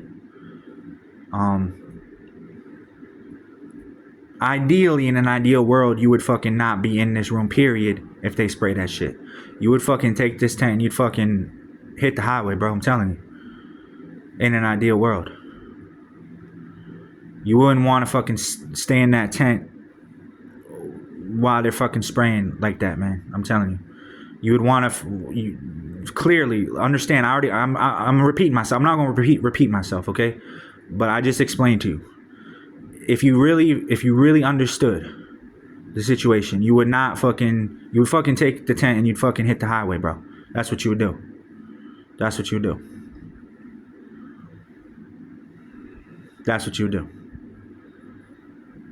If you really were fucking strict about shit and were like, I know how shit works. I know fucking what I'm talking about. You know, that's what you would do. You would not fucking, you know, ideally you'd fucking go in the tent, they'd spray, and then you would fucking leave the tent, right? But we know that ain't the reality of the situation. So if that ain't the reality of the situation, by process of elimination, the only other option is fucking take the tent and fucking hit the highway and go. Basically, bro. That's it. That's what a rational, sane person would do if they have the kind of knowledge that I do and they understand what the fuck they're talking about. They would say, nah, if you can't fucking spray while I'm in the fucking tent, and then, you know, I fucking hop out of the tent and then you leave, you know what I mean, and you're done. But you can see on further analysis, yes you can. Yes you can fucking be in that tent while they spray. And then when they're done, you can fucking hop out of that tent, is right. But you might not want to hop out of that tent is the thing. See? Because you won't probably want to be in there for a good 4 or 5 hours to let that shit dry first. And that's what the tent cover is for. See? So that shit don't penetrate into the tent because, you know, yeah, it's actually a freaking pretty smart invention if you think about it. It's like a little fucking HUD is right, and you'll be fucking safe and protected inside of it for the most part. You know, while they do the spraying. I really literally would recommend staying in that tent while they spray. That's what I would recommend. If you were, you know, that would be the best way to do it. And then once they're done spraying, hop out. You know, that's what I would recommend. And you should be all right if you know, for the most part, that should be fine. That should be fine. You just hop in the tent while they do the spraying, and then when they're done, fucking hop out. That's it. You can manage that. That much you can manage. So let's do first thought, best thought. All right, they're willing to work with you on that at least. You know, they're willing to work with you. You try to work with them. You know,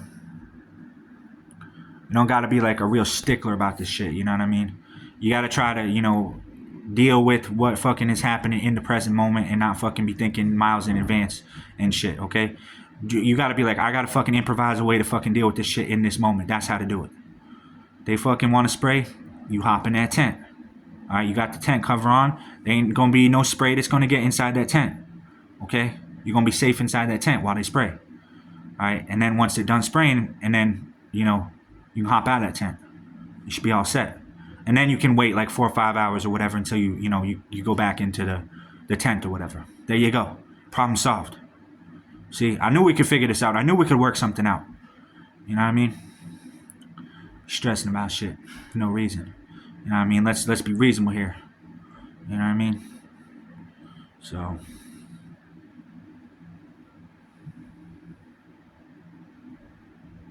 we just wait for them to show up, and then we're gonna, you know, talk to them and be like, you mind if I hop in the tent while you spray? You know what I mean? Because I don't want to get none to spray on me. You know what I mean? Because inside the tent, I'll be protected from it, you know? And then when you guys leave, I can hop out of the tent, and then, you know, at that point, I'll decide, you know, what I want to do. There you go. So then you're taking the ball back into your own court. You know what I mean? You're not putting it in their court because you know they're gonna fumble that ball if you let them. So you got to work with them, you know, and they'll work with you. But you know, you got to be realistic, and you got to, you know, deal with the situation at hand and not be in fantasy land thinking, oh shit, I don't, blah, blah, blah. You got to look at all the options, try to make the best informed decision you can with what you're dealing with in the present moment. Not be crazy, not be going off on a tangent or some shit, Just deal with what is right in front of you in this particular moment with this particular, situation. It's not an incident, it's a situation. It don't have to be an incident. So, that's one thing I can do is I can get inside that tent. And then when they spray, I'm gonna be protected because I'm gonna be inside that tent under the cover. And there ain't no pesticide that's gonna get through that cover. I guarantee you that. And I did my research on this shit, so I know what I'm talking about. All right. To the best of my knowledge, that tent cover is gonna protect 99% of any pesticides from getting inside that tent while I'm in that tent. That's all. So really, I don't even have to leave my cell for them to spray that shit, truthfully. So, and that's what I'm gonna ask is to stay inside that tent. So, and that's gonna be my stipulation. You want to spray the pesticides in the cell? Well, you're gonna have to do it while I'm in the tent then. Because it ain't gonna affect me. It ain't gonna affect me, so it shouldn't affect you. So it should be all good. Go ahead, spray away. And then when you're done spraying, I'm gonna hop out of the tent, and then, I'm gonna give the room or the cell, like 4 or 5 hours for the pesticides to dry, because they're actually, harmful, and you want to let the pesticides dry. And what happens when they dry is that after they dry, you want to wipe down all the walls first with like some sort of dishwashing solution with some water or some shit like that, because those particles are going to stick to the wall, and then that's how you really would get sick. See, once the pesticide dries and it sticks to the walls of the cell, that's what you would get sick from if you were to come in contact with it. So you want to use like a sponge or something and some dishwashing liquid with some water and dilute it, and you want to wash down all the walls. And you want to also make sure any shit that's in the cell that might get affected by the pesticides, you make sure that it's not going to be exposed to the pesticides when the pesticides are sprayed. As well, that you don't want to get any of the residue from the poison on. You know what I mean, from the spray. So that would include like linens, anything you have fucking laying around. Make sure it's not in direct contact with the spray or in the vicinity of the spray. So on and so forth. So you try to do some mitigating actions at least. It's like whatever. No, you try to do the best you can to the best of your knowledge.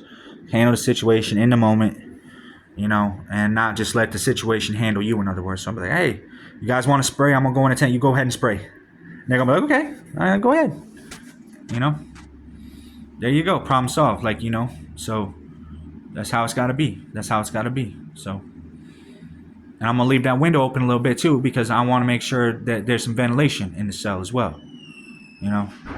While it's happening, because that's gonna help to for the the pesticides to air out quicker. So.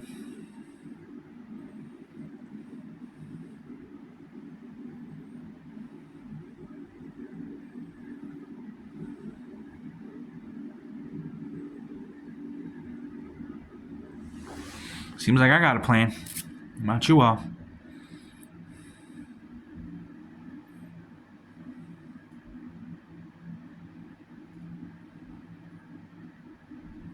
So we just wait for him we wait for him to knock on the door. That's it. And then we explain to him, we don't mind if you guys spray the pesticides, all right, in the cell, under one stipulation. I can remain in my tent while you spray pesticides. All right. And I can leave the window open a bit as well. And, make sure anything that needs to be covered or put away is not, in the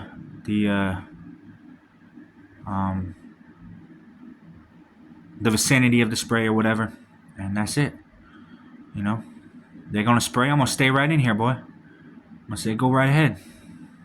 See that? They weren't expecting that, was they? Huh? They're like, oh, wait a second. I'll go ahead. I'm gonna be hunkered down in my tent. I'll be all right. And then when they leave, I'm gonna hop out. I'm gonna give it 4 or 5 hours at least, minimum, because that's about usually what it takes for pesticides to dry, And then maybe give it another hour or so, maybe 6 hours, and then wipe down all the walls after the pesticide residue is dried. With dishwashing liquid and a little bit of water, and should be all good. Should be all good. Make sure, stay out of the cell for like after that 5 or 6 hours, at least 4 or 5. Shouldn't be that much of an issue, really. But don't fucking or stay in your fucking tent, but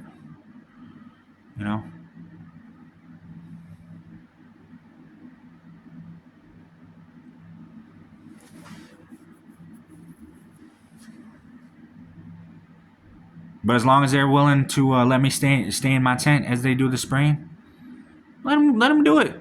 Let them go ahead. I ain't stressing about it.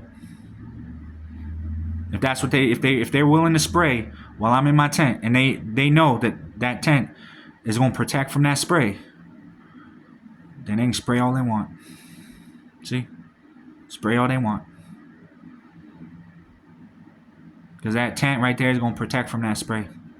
Guarantee it. And as long as I'm in that tent, I ain't going to be affected by it. So, in fact, I could stay in here, even that 4 or 5, 6 hours. Wouldn't matter. For the most part.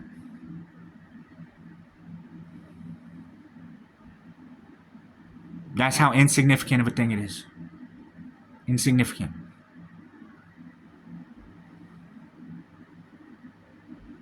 Not a big deal. Not a big deal at all, actually. Not something we should bicker over and come to throwing up fisticuffs and shit like that. No. Alright, it can be easily dealt with. Alright? It's not a problem.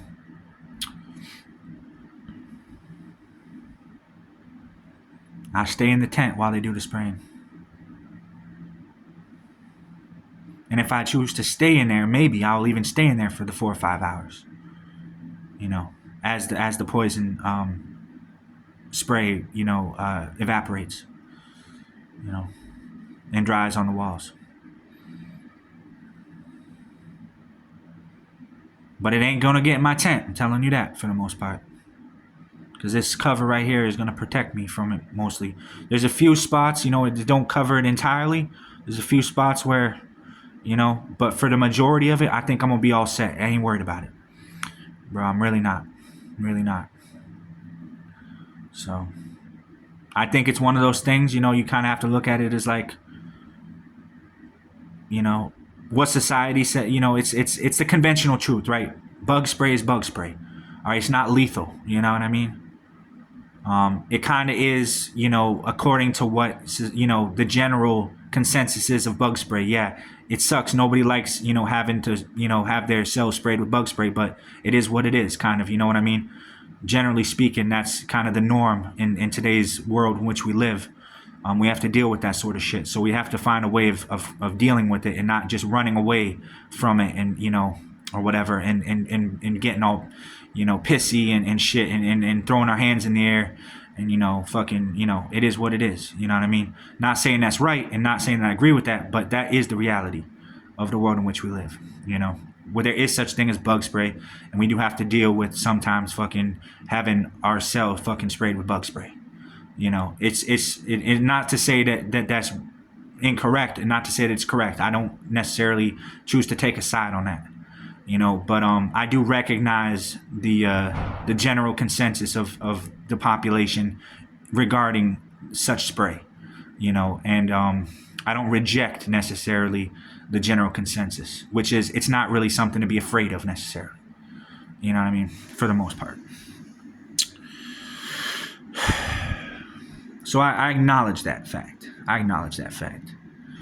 And I'm not necessarily going to argue with the general consensus of the general population. You know what I mean? When it concerns such things, it's not my job to interject and be like, no, blah blah blah blah.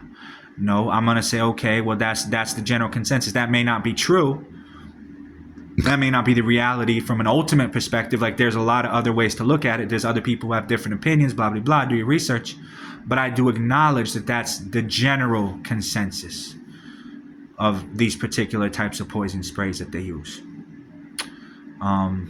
Do I agree with it? No, not necessarily. Do I have my own opinions? Yes. Do I need to assert my opinions and or can I just accept the reality of the norm of the general consensus of the type of spray that is being used?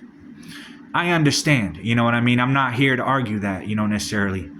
I'm not here to argue it. I'm really not. I'm not. That's not my job.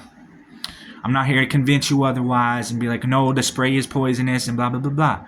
I've already done as much as I can. I've already informed who needs to be informed. I've already gotten all the facts. I've already stated my legal rights. I've already said yada, yada, yada, and so on and so forth.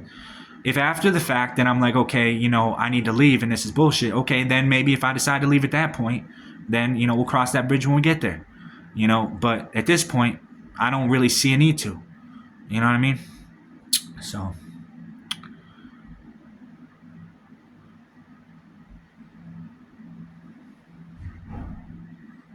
I feel I should be fine hunkering down in my tent while they do the spray, and if they're okay with that, staying in there for the 4 or 5 hours and not having to be, in the cell, as long as I'm in the tent, protected by the tent cover, I shouldn't be affected by the poison spray, in the room as it dries, in the cell, as it evaporates, yeah.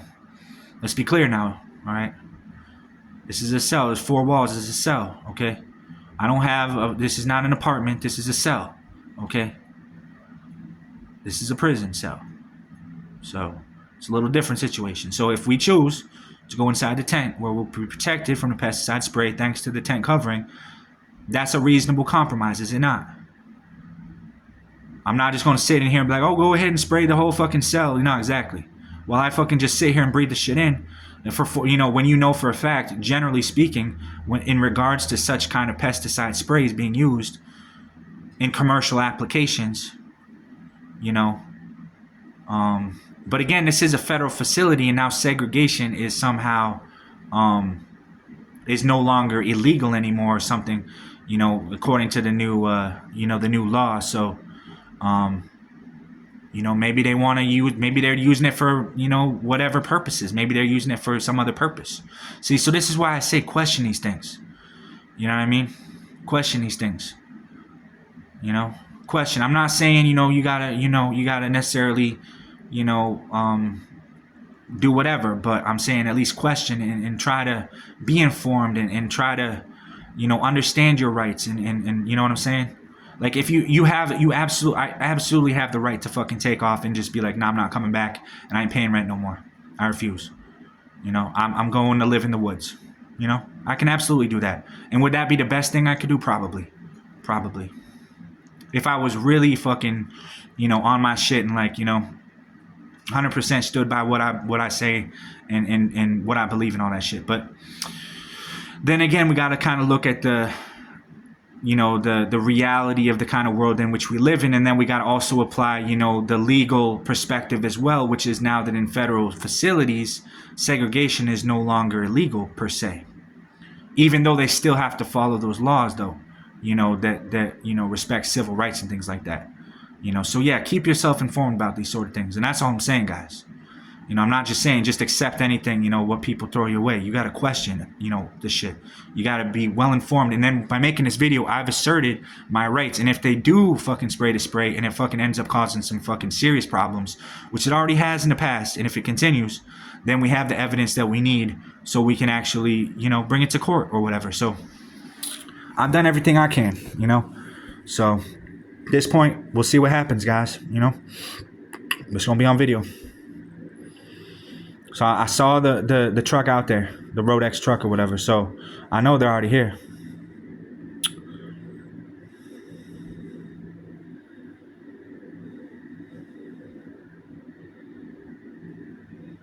All I can do is document it and state my rights, legal rights, that I have, and that's all I can do, and what they choose to do, that's their choice. You know what I mean? But I've done my part, so what I'm legally obligated to do. So I fulfill anything else than other than that.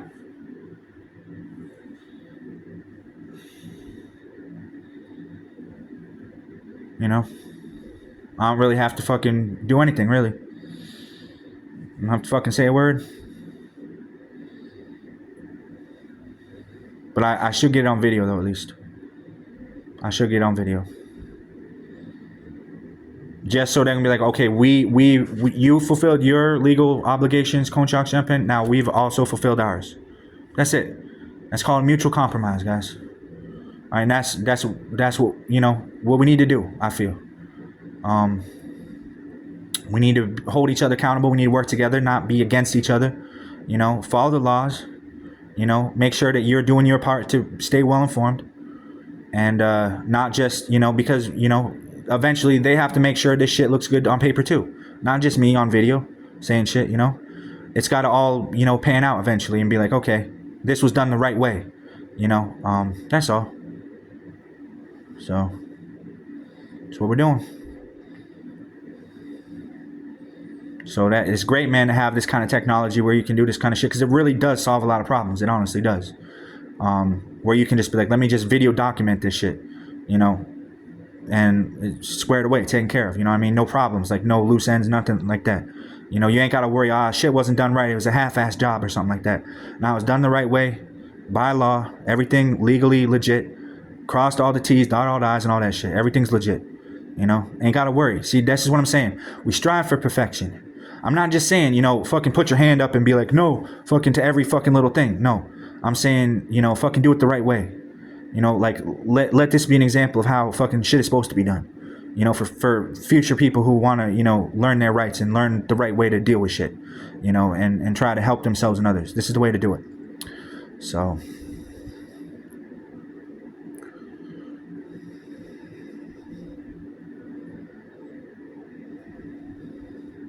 But I'm questioning why the hell they ain't even showed up yet. Like, I'm kind of questioning. I'm wondering where the hell they be at, because I saw the truck out there.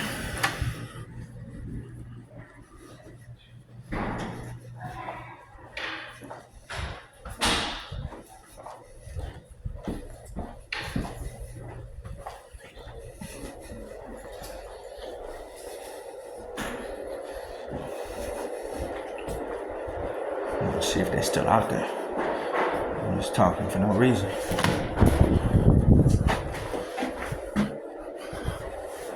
Yeah, apparently I'm talking for no reason.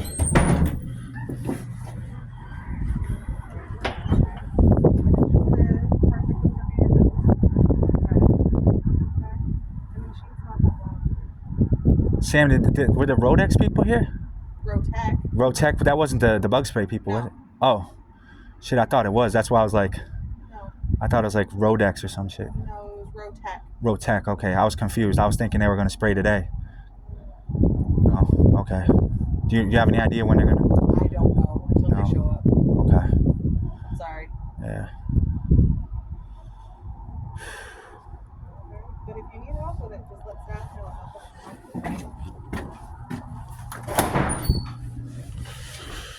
See, fucking...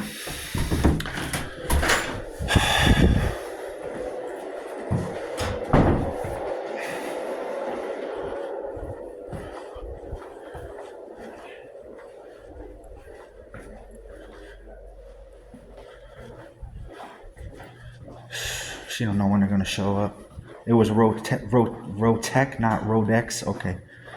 All right.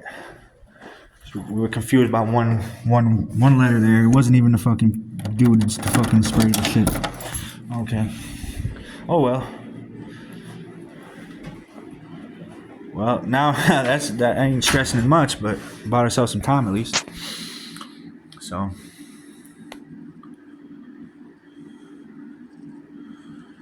Shit, y'all. I was really thinking that was them for a second. I was like, hold on, let me make sure fucking all my T's are crossed and I's are dotted and shit.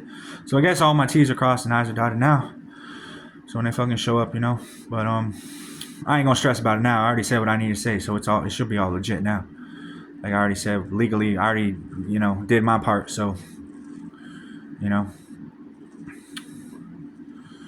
Anyways, this video been going on for like 2 hours. Shit, I gotta do it. I got another fucking couple hours fucking on this video to do, guys. It's fucking hard just fucking sitting in your fucking cell making videos and shit. It really is. Like you know, I'll be like, this is fucked up, man. You know, especially when you're dealing with shit like that. You see how stressful that shit can be, though. God damn, it can be real fucking stressful. You know, dealing with that shit. And I've been dealing with this shit for a while now, but slowly but surely, I make sure fucking my shit's squared away and taken care of. You know what I mean? Like, this was an important video because this is like a training seminar. Y'all be like, what the hell do you do when somebody fucking comes in and fucking sprays your room with some fucking poison shit? Or for your cell, you know, and fucking trespasses and causes a nuisance. And, you know, violates your right to the covenant of quiet enjoyment. And you can fucking you pack your shit and leave. And fucking end up fucking saving yourself $1,000 a month on room and board, you know, as long as you got another place to go, which I fucking do.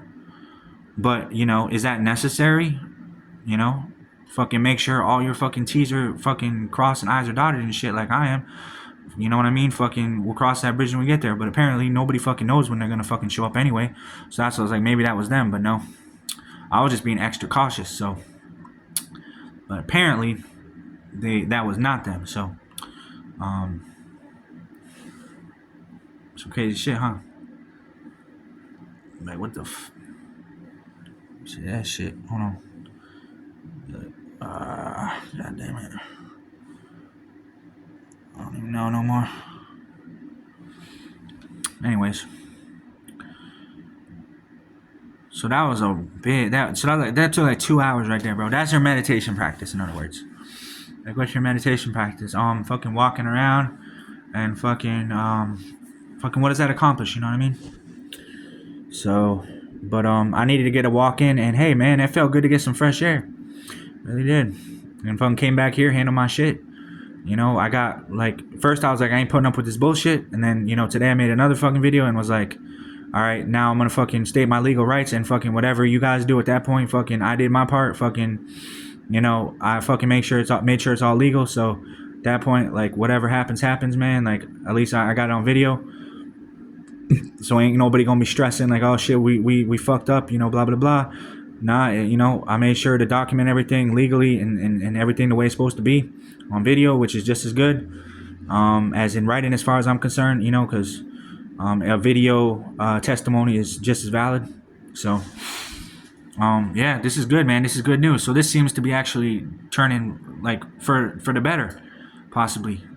Seems to be, because I've been really fucking putting a lot of energy into making this shit turn out good. Because like I said, the first time I fucking ended up fucking having that shit sprayed, I got really fucking sick, and I was not fucking feeling good, and I didn't want that shit. I don't want that shit to happen again. So I'm trying to make sure I fucking document everything, make sure everything's fucking done by the book and shit.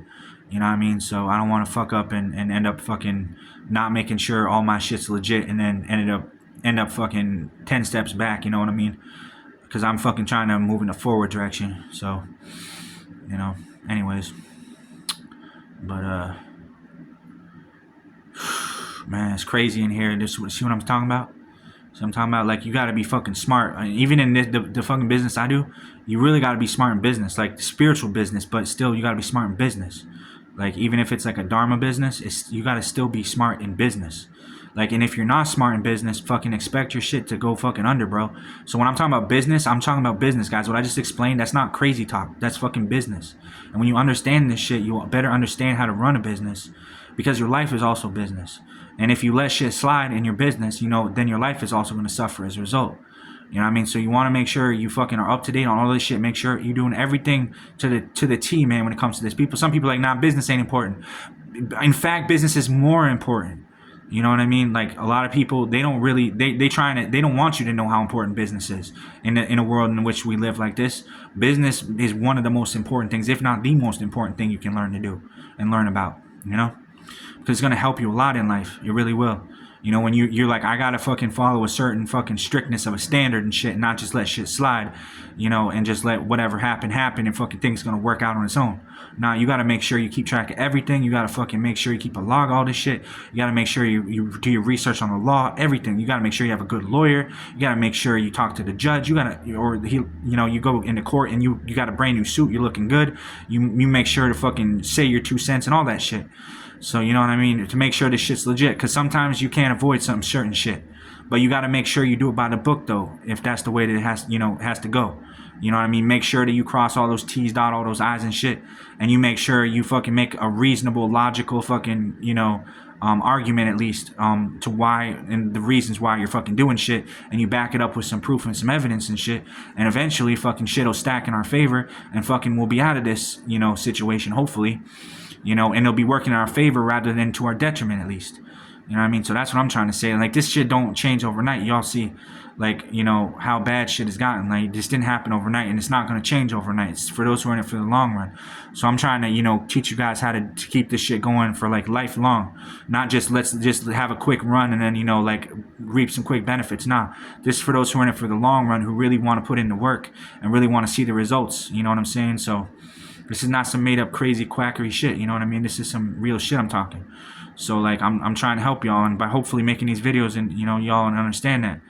Y'all can understand and you can learn from these videos, and you can look back on these maybe, you know, generations to come and be like, that was Buddha maitreya. Like, and he fucking handled his business the right way. He didn't just let motherfuckers walk all over him and shit. You know, he made sure he stood on his shit, you know, and, you know, put up a good fight at least, and fucking did what was the right thing at the end of the day, and didn't, you know, compromise his morals or integrity, and, you know, did things by the book. You know what I mean? And then people can look back on that and say he was a legitimate dude, you know what I mean? So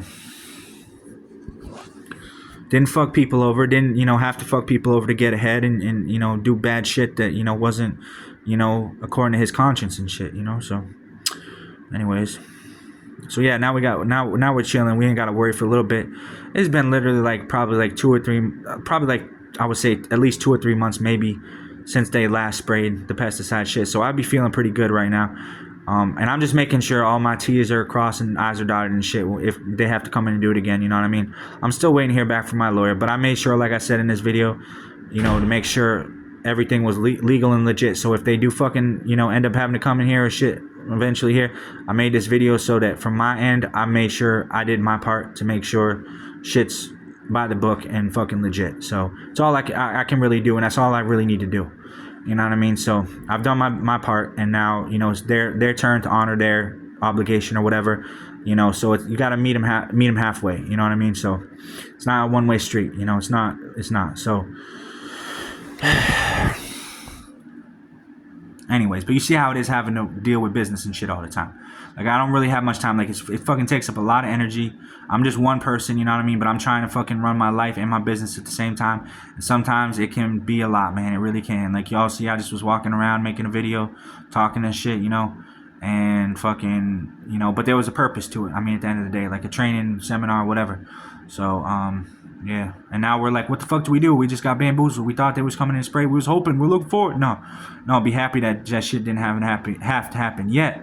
But, you know, hopefully we got what we needed done out of the way, so that when it does happen, it's not going to be as bad, and, you know, we'll recover from it quicker or whatever. I don't know if that's the right way to look at it, but hopefully it's not going to be too bad. And if at all possible, you know, the program manager hears back from his higher ups and whatnot, and maybe they figure something out, and maybe my lawyer's got some better advice for me.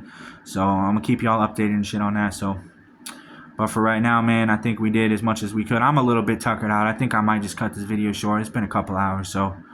But I think I did what I needed to do. There was a purpose to this video, obviously.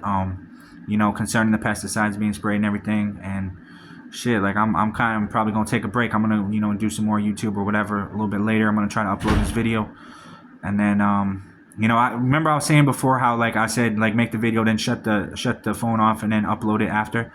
I didn't have no fucking time to do that, even fucking, you know what I mean? So I was just like, fucking stream this shit and fucking take care of business, and that's what I did. So, you know what I mean? That's how you gotta be if you want to run a business, that is, at least. And YouTube's still a business.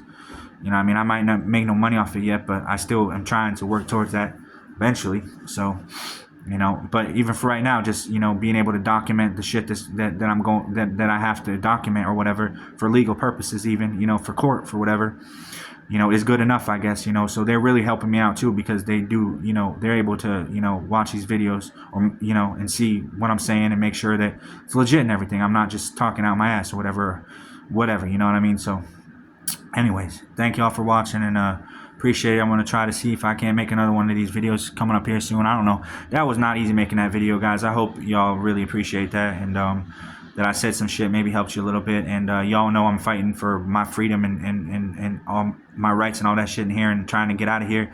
And you know, I'm getting close, man, but I need y'all's help. So, you know, please support me. Please watch my videos. You know, please subscribe to my channel. Please, you know, give me a like. Please leave a comment and all that. Or I don't know if you can leave a comment, but you know, please, you know, support my channel and all that. And I hope that you gain something from these videos, because I really don't do it for me. Like I said, you know, my intention is good. Hopefully you watch this video all the way through and you see that when you really do help others, you also get something in return.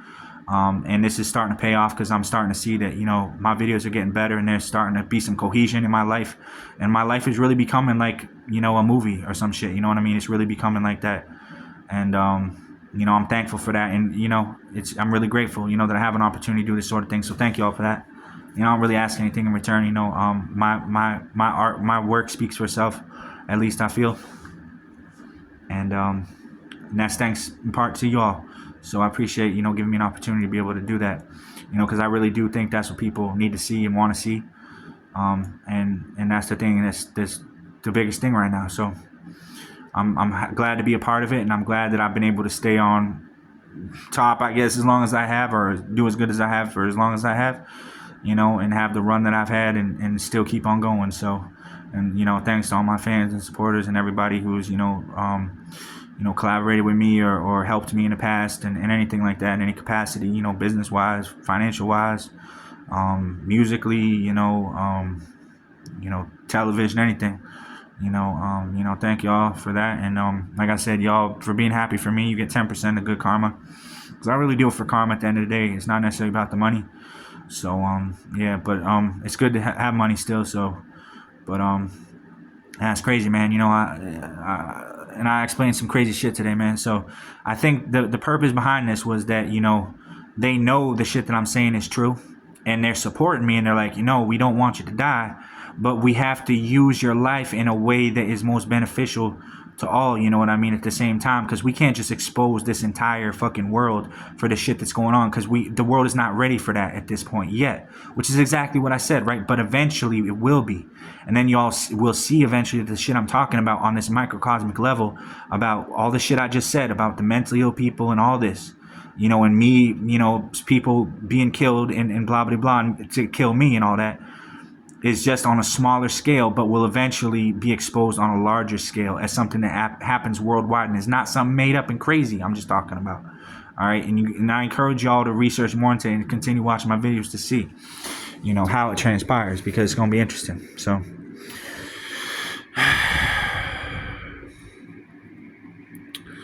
but shit, I almost honestly feel like continuing to fucking stream a little bit even, but you know, they want this. They're like, if it's at that level, Buddha maitreya, Konchok, then you got to keep on streaming, because you know you so far so good. You know what I mean? You are almost at that level where you are a global phenomenon.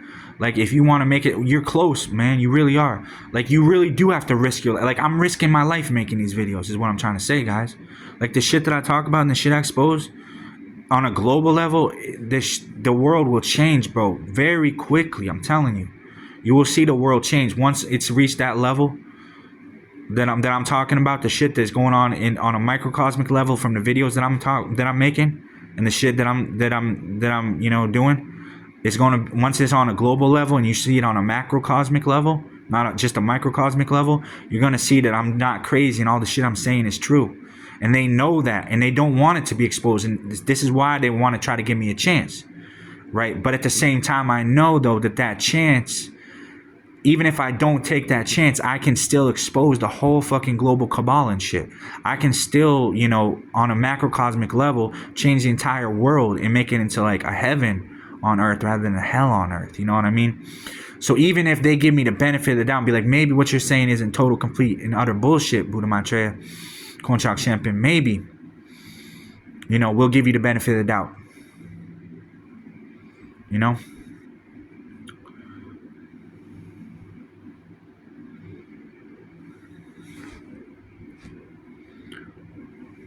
But they be doing some sneaky shit, man. Some real sneaky shit. Seriously, bro. You know, and it's a miracle that I fucking get through a single day in here in that tent. Some days, some nights. I really don't think, you know, like I'm gonna make it a lot of nights. You know.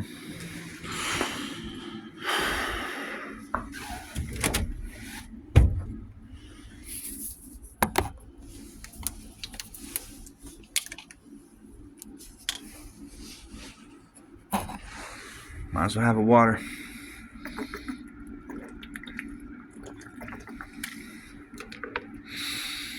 Yeah, you don't want to be affected by none of these poisons and shit they're putting in the food, man, either. It's really bad, bro. It's really bad. You gotta really take care of yourself. You gotta really take care of your health. You gotta be careful about the medicines, pesticides, all this shit they're doing, you know, man?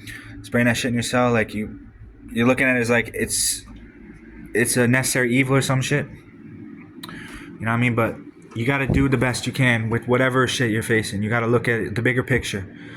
You know?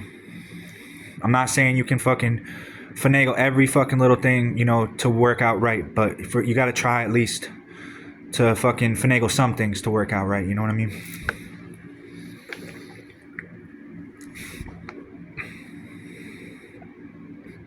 Drink lots of fucking spring water, man. Don't be drinking the tap water. You know, the chemicals and shit they put in there ain't no good for you. So some bottle pulling spring water. So some natural spring water. It's a lot better for you.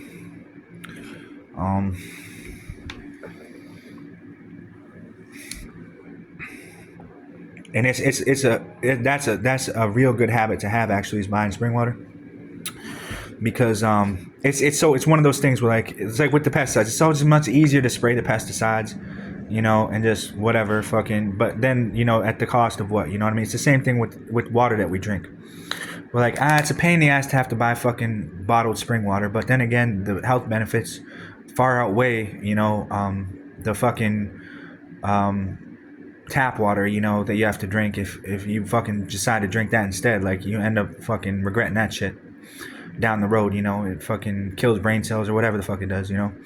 Fucking, like, amount of chemicals and shit in that tap water is pretty horrific, bro.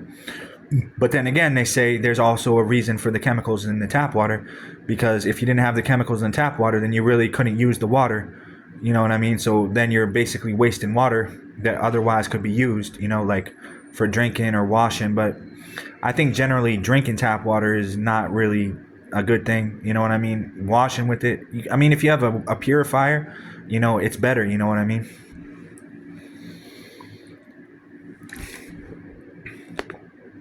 So you try to mitigate the damage, you know what I mean, the best you can, you know, what, to the best of your ability, you know, to do what you can to try to mitigate the things that are bad in this world, you know, for yourself even, you know what I mean, and eventually try to help others also in a way that helps them and mitigates the bad things for them. That would be the hope, you know. And I think there's so much that we're facing that's bad in this world. It's sometimes, you know, it almost seems like the point is to make us hopeless, like where we feel so disempowered that there's nothing we can do about it. But that doesn't mean stop trying, you know. Even when you're faced with shit like I'm dealing with the pesticides and all this other shit, don't mean just stop and give up, you know what I mean? You got to keep on fucking fighting. You know, that's what I'm trying to say, guys. You can't just give up. You have to keep fighting. Even when they do that shit, make sure that you fucking document all that shit and you fucking stand on your rights and you do the best thing you know how to do, you know, to the best of your ability in that moment, you know, to the best of your ability or whatever, you know. So